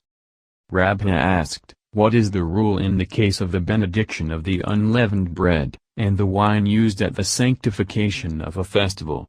Since these are special duties, may one act for p. 60 others, or perhaps the duty is only the eating of the unleavened bread and the drinking of the sanctification wine, but the benediction is not a duty, and therefore he cannot act for others? Commentary.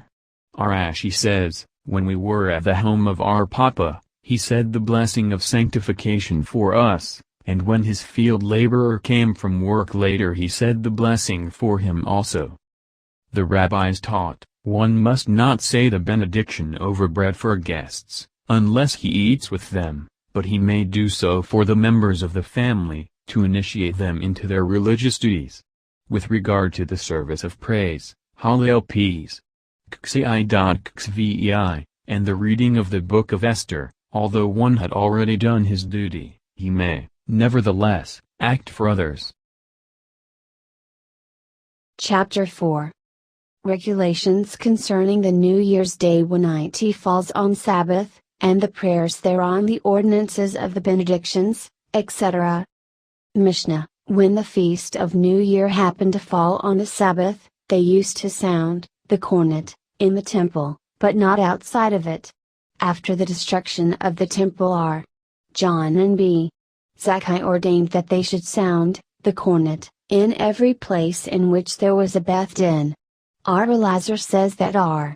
John and B. Zakkai instituted that for Yemnia alone, but they, the sages, say the rule applied both to Yemnia and every place in which there was a Beth Din. And in this respect also was Jerusalem privileged more than Yemnia, that every city from which Jerusalem could be seen, or the sounding of the cornet could be heard, which was near enough, and to which it was allowed to go on the Sabbath, might sound the cornet on the Sabbath, but in Yemnia they sounded the cornet before the Beth Din only. Gemara, whence do we deduce all this? Said Rabha, the rabbis took a precautionary measure concerning them, as said, although the duty of sounding the cornet is obligatory upon all, yet all are not skilled in sounding it, therefore they feared lest one might take the cornet in his hand, and go to an expert and carry it more than 4 ells in public ground. The same rule applies to the palm branch, ulab, and also to the scroll, on which is written the Book of Esther. After the destruction of the temple, R. John and B. Zakkai ordained, etc. The rabbis taught, once it happened that New Year's Day fell on the Sabbath, and all of the cities gathered together. Said R. John and B. Zakkai to the Bnbadra, one let us sound the cornet. First, said they, let us discuss. Let us sound it, replied he, and then we will discuss. After they had sounded the cornet, they said to him, now let us discuss. He answered, the cornet p. 62 has now been heard in Yemnia, and we cannot retract after the act has been performed. But they, the sages, say the rule applied both to Yemnia and every place in which there is a Beth Din. Said Arhuna, that means in the presence of the Beth Din. Does this preclude people from sounding the cornet out of the presence of the Beth Din? And, when Aritzak bar Joseph came from Yemnia, did he not say, when the officiant ministers appointed by the congregation in Yemnia had finished sounding the cornet, one could not hear his own voice on account of the sounds of the cornets used by individuals. Even individuals used to sound the cornet in the presence of the Beth Din.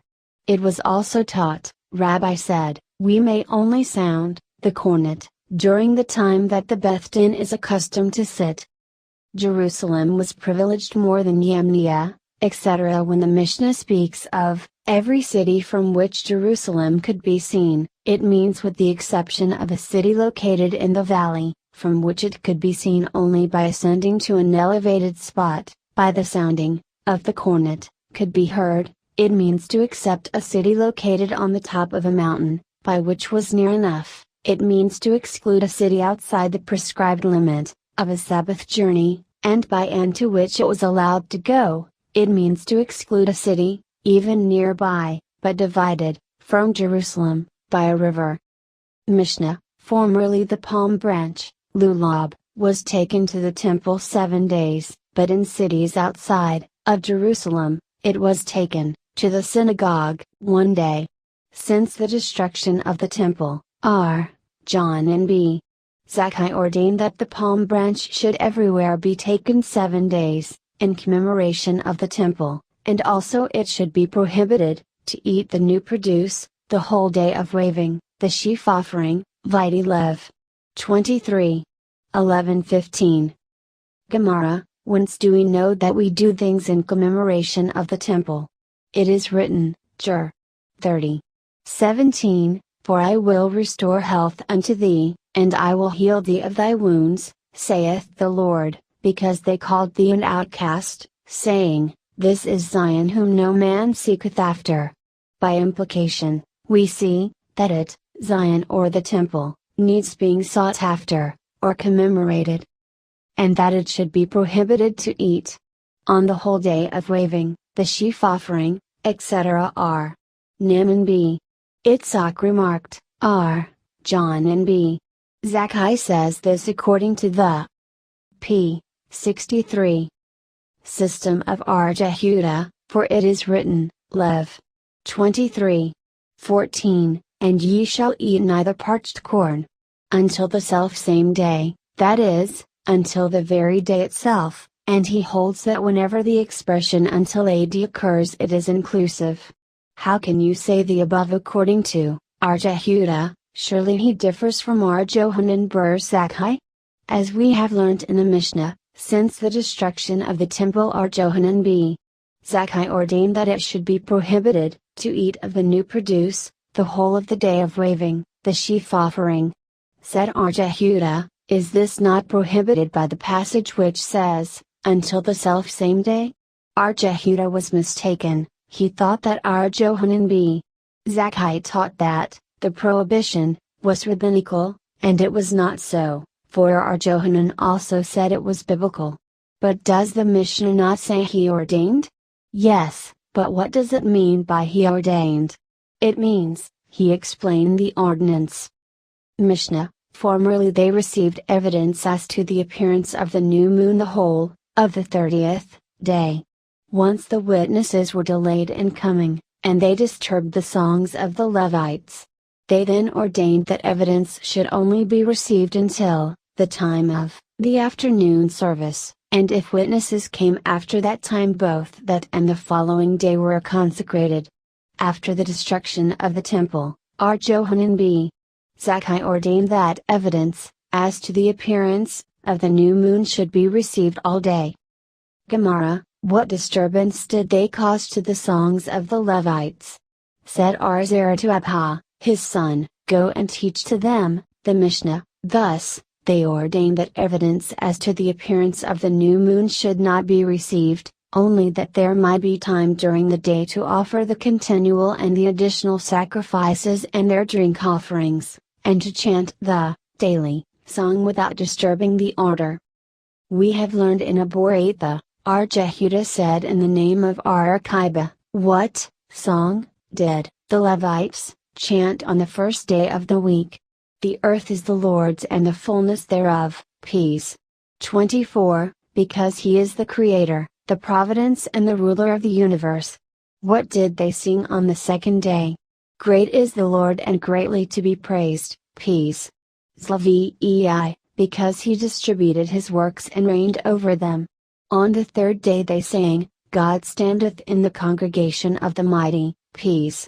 Lxxi, because he, in his wisdom, made the earth appear and prepared the world for its 64. Occupants. On the fourth day they sang, O Lord, to whom retribution belongeth, peace. Ziv, because, on that day, he created the sun and moon, and, determined, to punish in the future those who would worship them. On the fifth day they sang, Sing aloud unto God our strength, peace. Uxxxi, because, on that day, he created birds and fish to praise him. On the sixth day they sang, The Lord reigneth, he is clothed with majesty, peace. Zi, because, on that day, he finished his works and reigned over them. On the seventh day they sang, a psalm or song for the Sabbath day, peace. Zi, for the day that is a perfect rest. Said Nehemiah, why did the sages make a distinction between these sections, for the last refers to a future event, while all the others refer to the past? It should have been said they sang that psalm on the Sabbath day because he rested. What did the Levites sing when the additional sacrifices were being offered on the Sabbath? Hanan bar Rabha said in the name of Rab, 6 sections of Dut. 32. 1 Hanan bar Rabha also said in the name of Rab, as these sections were divided, by the Levites, so they are divided for the reading of the law, on the Sabbath on which they are read. What did they sing at the Sabbath afternoon service? Said Johanan, a portion of the Song of Moses, X. 15. 110, the conclusion of that song, Ibid. 11:19, and the Song of Israel, Num. 21. 17. The schoolman asked, did they sing all these on one Sabbath, or did they, perhaps, sing one section on each Sabbath? Come and hear. Aboratha teaches, during the time that the first choir of Levites who sang at the time of the additional sacrifice, sang their sections once, the second choir, that sang at that time of the afternoon sacrifice, had sung theirs twice. From this we may deduce that they sang but one section on each Sabbath. Jehuda b. It is said in the name of Johanan, according to the rabbinical explanation of certain scriptural passages the Shekinah made 10 journeys, and according to tradition a corresponding number of times was the Sanhedrin exiled, viz., from the cell of Gazeth, in the temple, to the marketplace. p. 65. From the marketplace to Jerusalem, from Jerusalem to Yamnia, from Yamnia to Ushah, from Ushah, back again, to Yamnia, from Yamnia, back again, to Ushah, from Ushah to Shapram, from Shapram to Beth Shiraim, from Beth Shiraim to Sepphoris, from Sepphoris to Tiberias, and Tiberias was the saddest of them all, as it is written, is. 29, and thou shalt be low, and shalt speak out of the earth. Elazar says they were exiled 6 times, as it is written, is. 26. 5, for he bringeth down them that dwell on high, the lofty city he layeth it low even to the ground, he bringeth it even to the dust. Says Johanan, and thence, from the dust, they will in future be redeemed, as it is written, is. 2, shake thyself from the dust, arise, and sit down, etc. Mishnah, Joshua b. Kar said, this also did Johanan b.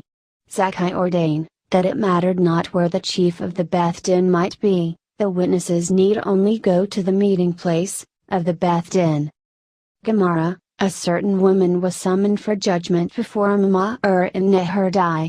Amamah went away to Mezah, but she did not follow him, and he wrote a letter to put her in the ban. Said Rashi to Amamah, have we not learned that it mattered not where the chief of the Beth Din might be, the witnesses need only go to the meeting place, of the Beth Din?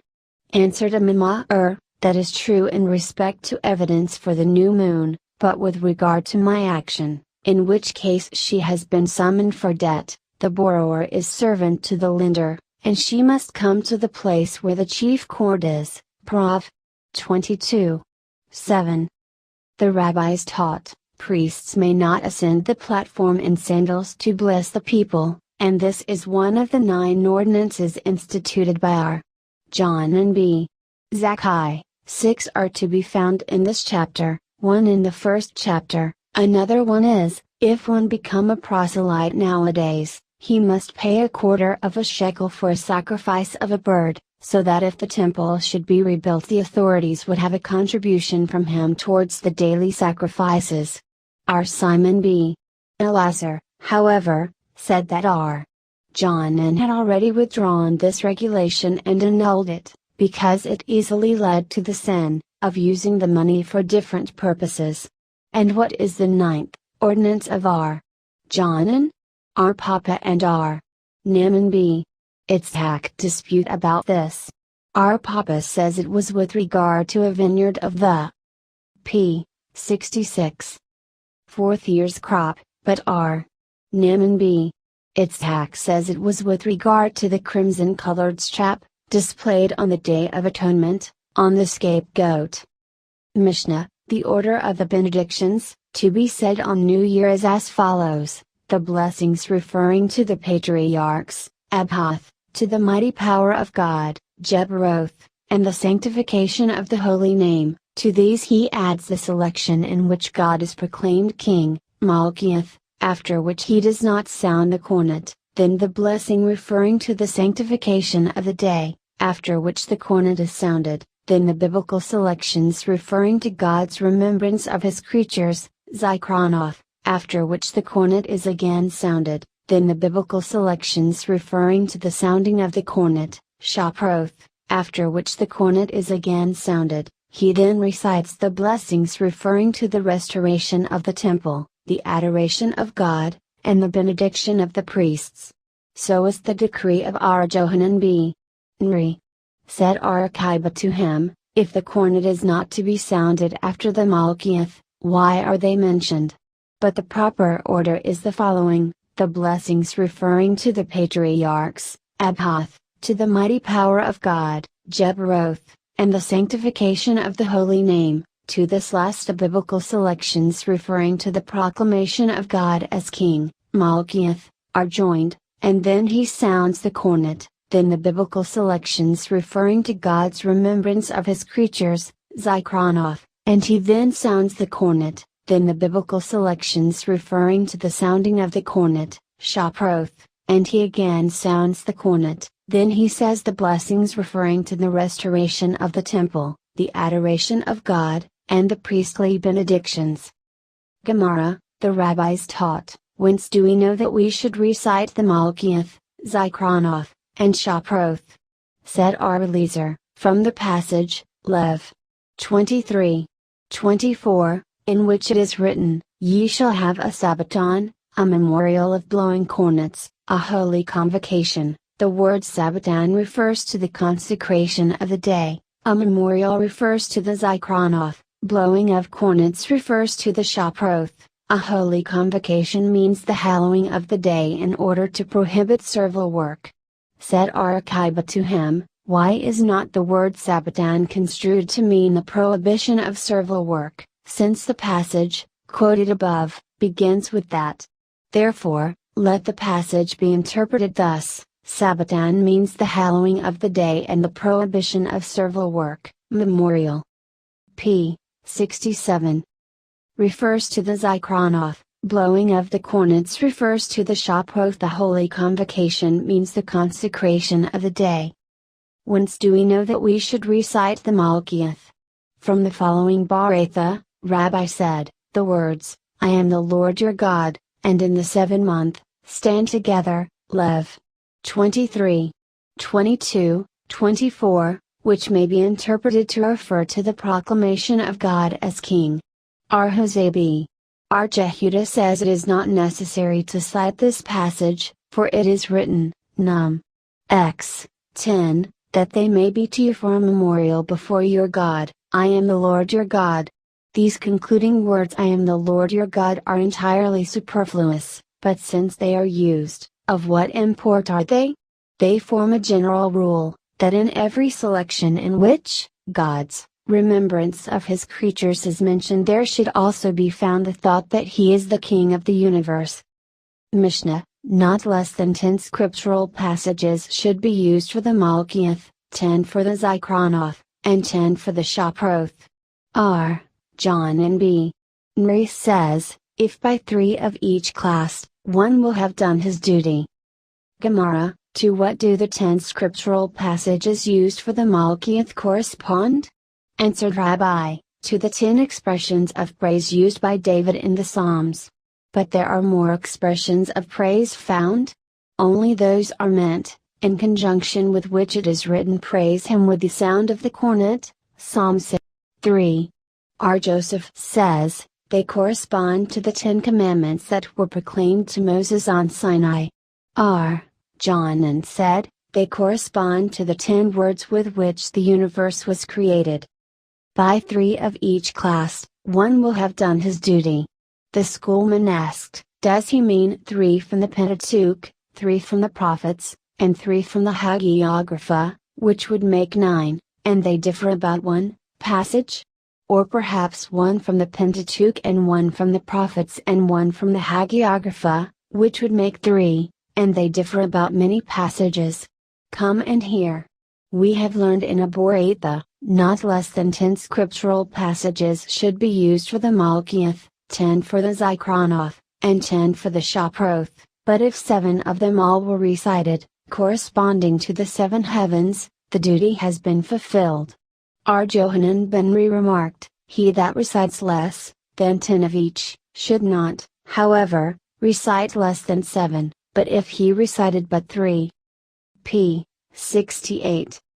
Corresponding to the Pentateuch, prophets, and Hagiographa, according to others corresponding to the priests, Levites, and Israelites, it is sufficient. Said R. Huna in the name of Samuel, the halakha prevails according to R. John and B. Nri. Mishnah, we do not cite scriptural passages for the above 3 series that contain predictions of punishment. The passages from the Pentateuch are to be recited first, and those from the prophets last. R. Jose, however, says if the concluding passage is from the Pentateuch, one has also done his duty. Gemara, passages, proclaiming the kingdom of God that should not be used, because of the above, are such as the following: Ezekiel 20:33, as I live, saith the Lord God, surely with a mighty hand, and with a stretched out arm, and with fury poured out, I will rule over you, and although as R. Naaman says, of this passage, let him be angry with us, but let him take us out of captivity. Still, since it refers to anger, we should not mention anger at the beginning of the year. An example of the same idea being found in conjunction with a Zikronoth is to be read in Ps. Vei 39, for he remembered they were but flesh. In conjunction with a Shaproth, an example is found in Hosea, v. 8, blow ye the cornet in Gibe, etc. We must not mention the remembrance of the individual, in the Zikronoth, even if the passage speaks of pleasant things, as, for example, Ps. 4, remember me, O Lord, with the favor that thou bearest unto thy people. However, passages that contain the expression of visiting may be used in the Zikronoth, for example, and the Lord visited Sarah, General 21. 1, or I have surely visited you, X. 3. 16, so says R. Jose, but R. Jehuda says, they may not. But even if we agree to what R. Jose says, shall we say that, the passage in the Lord visited Sarah speaks of an individual, and therefore it should not be used? Nay, since many descended from her, she is regarded as many, and therefore that passage, though speaking of one only, is regarded as though it spoke of many. In the Malkiath, they used Ps. 24. 7:10, which is divided into 2 parts. The first part can be used as 2 of the required passages, and the second as 3, so said R. Jose, but R. Jehuda said, the first part can be used only for 1, and the second for 2. 1 so 2, Ps. Zlvi 7:9, sing praises to God, sing praises, Sing praises to our King, sing praises, for God is the p. 69. Paragraph continues, King of all the earth. R. Jose said, this may be used for two of the Malkiyeth, but R. Jehuda said, it is to be reckoned as one only. He rejects one, because the words our King, referring to one people only, was not a sufficiently broad expression of praise for him who is the King of the universe. Both, however, agree that the next verse of the same psalm, God is King over the nations, God sitteth upon the throne of his holiness, is to be used for one only.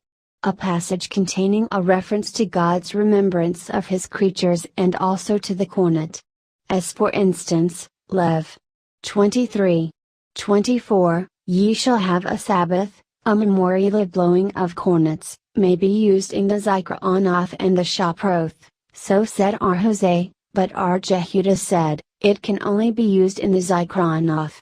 A passage in which God is proclaimed king, containing also a reference to the cornet, as for instance, Num. 23.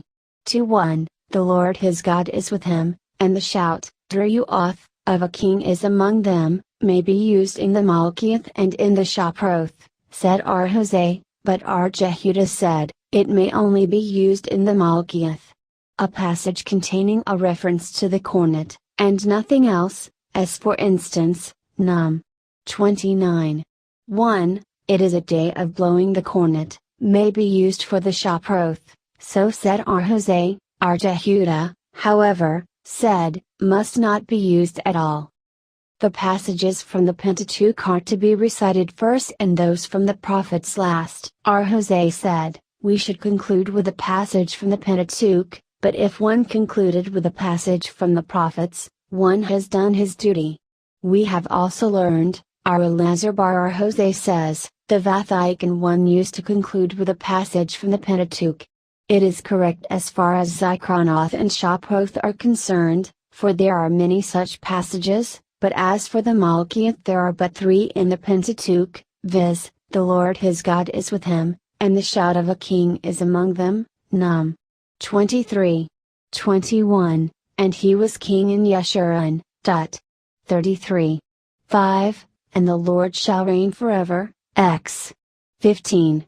18, but we require 10 and there are not so many?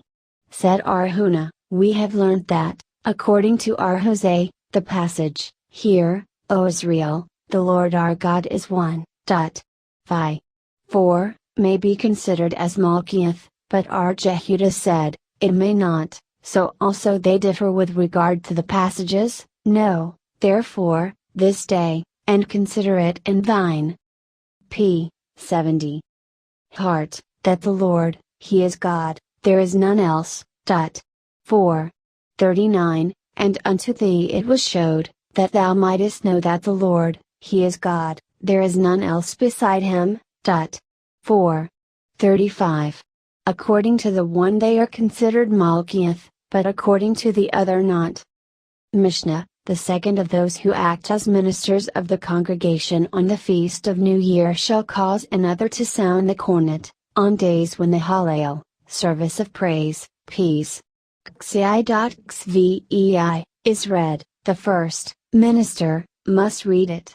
In order to sound the cornet on New Year's Day it is not permitted to go beyond the Sabbath limit, to remove a heap of stones, to ascend a tree, to ride on an animal, to swim over the waters, nor to cut it, the cornet, with anything prohibited either by the rabbinical laws against servile work or by a biblical negative commandment, but if one wishes to put water or wine in a cornet, to cleanse it, he is allowed to.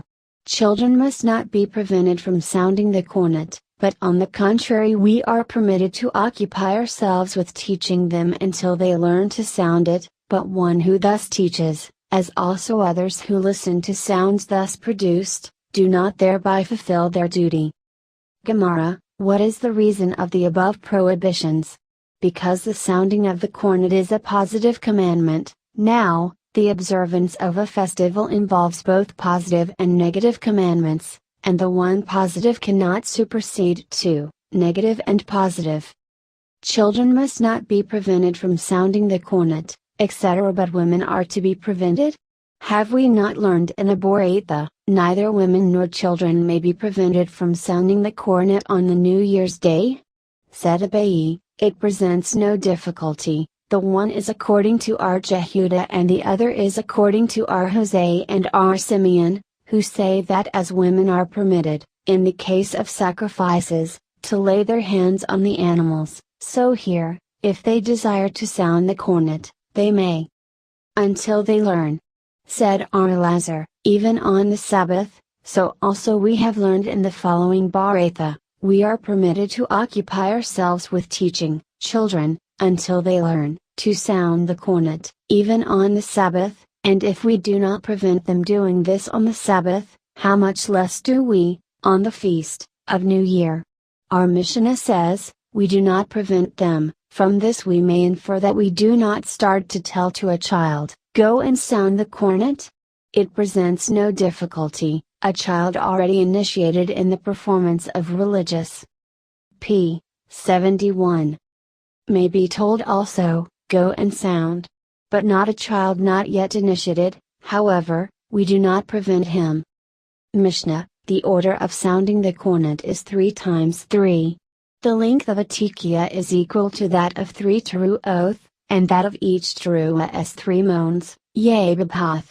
If a person sounded a tekiah and prolonged it equal to 2, it is only reckoned as 1 tekiah.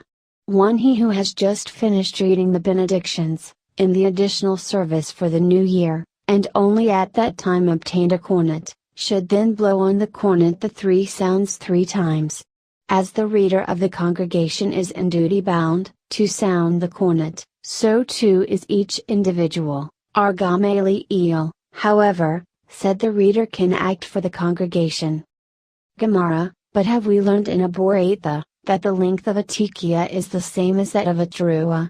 Said Abai, the Tana of our Mishnah speaks of the 3 series, and means that the length of all the tekiah is the same as that of all the teruoth. But the Tana of the Boretha speaks of only 1 series and says that 1 tekiah is equal to 1 teruah, which is the same thing.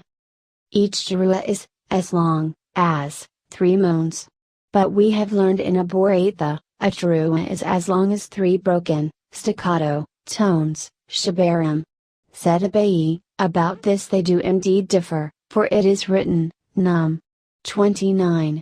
It is a day of blowing the cornet, which in the Aramaic translation of the Pentateuch is, it is a day of sounding the alarm, Baba. Now it is written concerning the mother of Sisera, Jug. v. 28, the mother of Sisera. Moaned, Vadiabeb, this word, one explains to mean a protracted groan, and another to mean a short wail. The rabbis taught, whence do we know, that one must sound, with a cornet? From the passage, Lev. 25.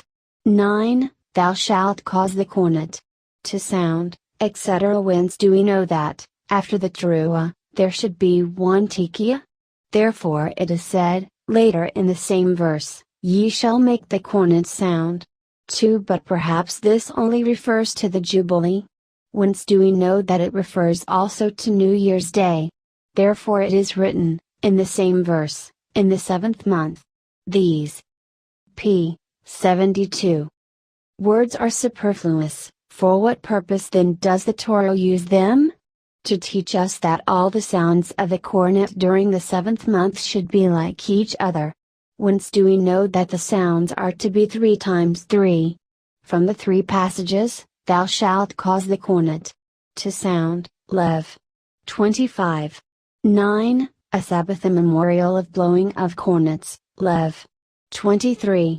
24, it is a day of blowing the cornet, Num. 29. But the Tana of the following Baratha deduces it by analogy of expression from, the rules given in, the wilderness, Num. X. 110. As we have learned, the words when ye sound an alarm, Num. X. 5, mean 1 tekiah and 1 teruah. Whence do we know that they shall be separated? Perhaps it means that both together should be sounded. Since it is written, Ibid. 7. But when the congregation is to be gathered together, ye shall blow but ye shall not sound an alarm. We may infer that they must be separated, a tekiah by itself, and a teruah by itself.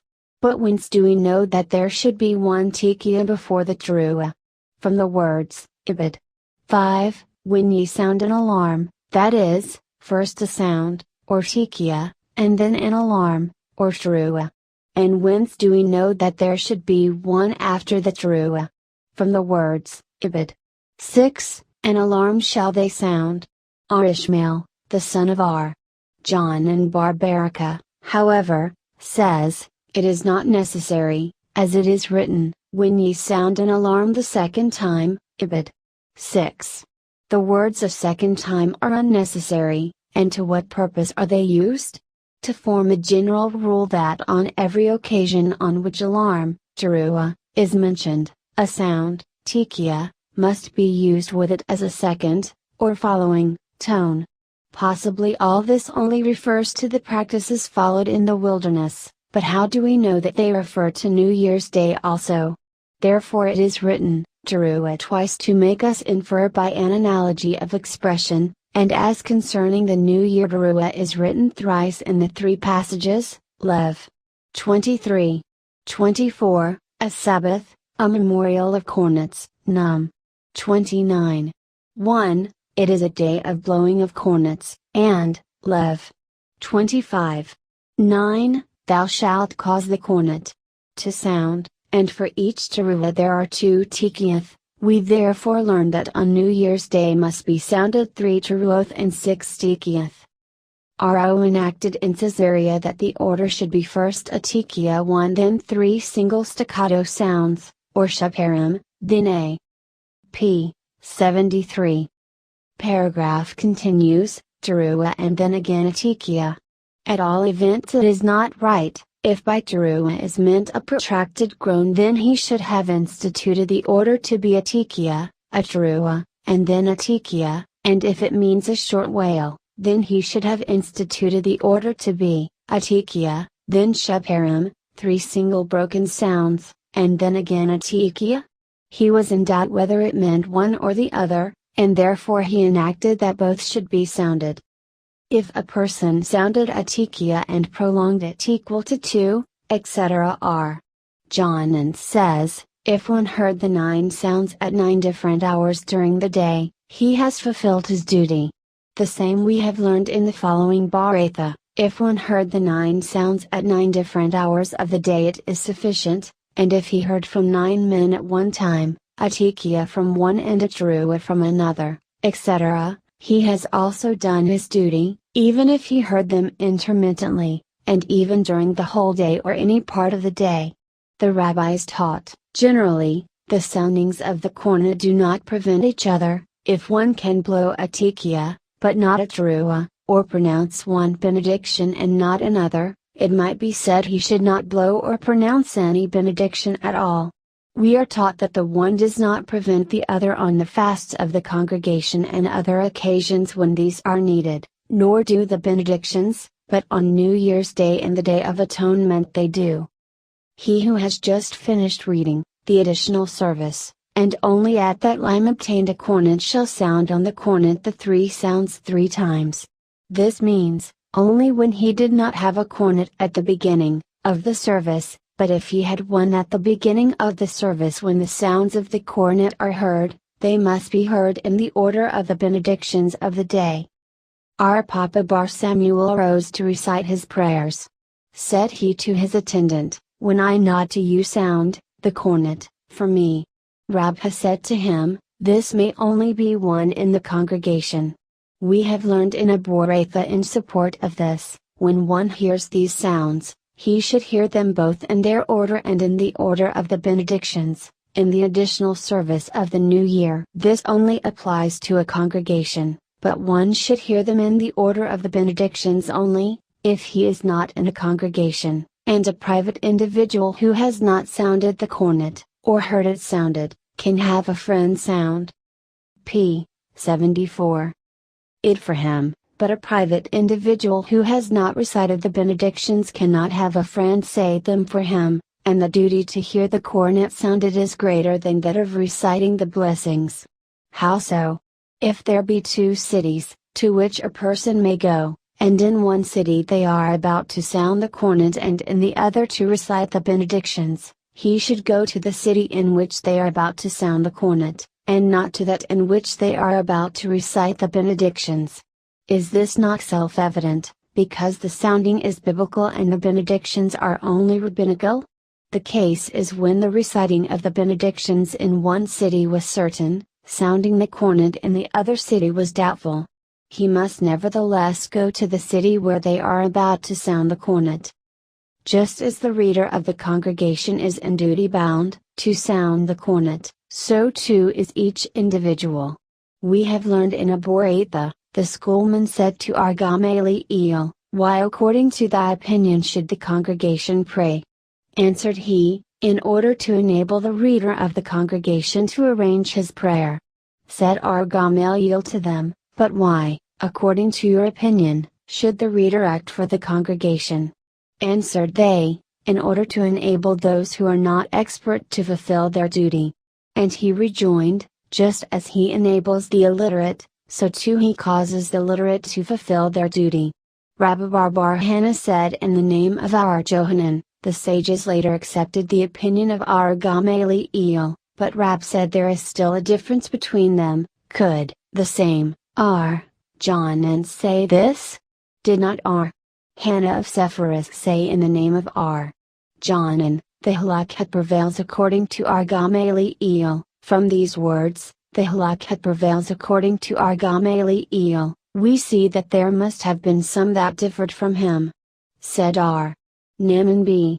Itzhak, by the words, the sages accept the opinion of our Gamaliel, Armir is meant, and the rule arrived at through those who differed from him, was arrived at, through other rabbis, for we have learned in the following Baratha, Armir holds that with regard to the benedictions of New Year's Day and the Day of Atonement, the reader can act for the congregation, but the sages say, just as the reader is in duty bound, so too is each individual. Why only for these benedictions, and no other? Shall we assume it is because of the many biblical selections used? Does not R. Hananel say in the name of Rab, as soon as one has said, the passages beginning with, the words, and in thy law it is written. P. 75. He need say no more? It is because there are many, more and longer, benedictions, than usual. It was taught, R. Jehoshua ben Levi said, both the private individual and the congregation as soon as they say, the passages beginning, with the words, and in thy law it is written, need say no more. R. Elazar says, a man should always first prepare himself for prayer and then pray. R. Abba said, the remarks of R. Elazar seem to apply to the benedictions of New Year's Day and the Day of Atonement, and to the various holidays, but not to the whole year. It is not so, for did not R. Jehudah prepare himself, even on a weekday, before his prayers and then offer them? R. Jehudah was an exception, for since he prayed only once in 30 days, it was like a holiday. When Rabban came, from Palestine, he said in the name of R. Jacob Barada quoting R. Simeon the Pious, R. Gamaliel did not excuse from public service any but field laborers.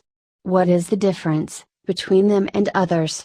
They would be forced to lose their work, if they went to a synagogue, but people in a city must go, to the house of prayer.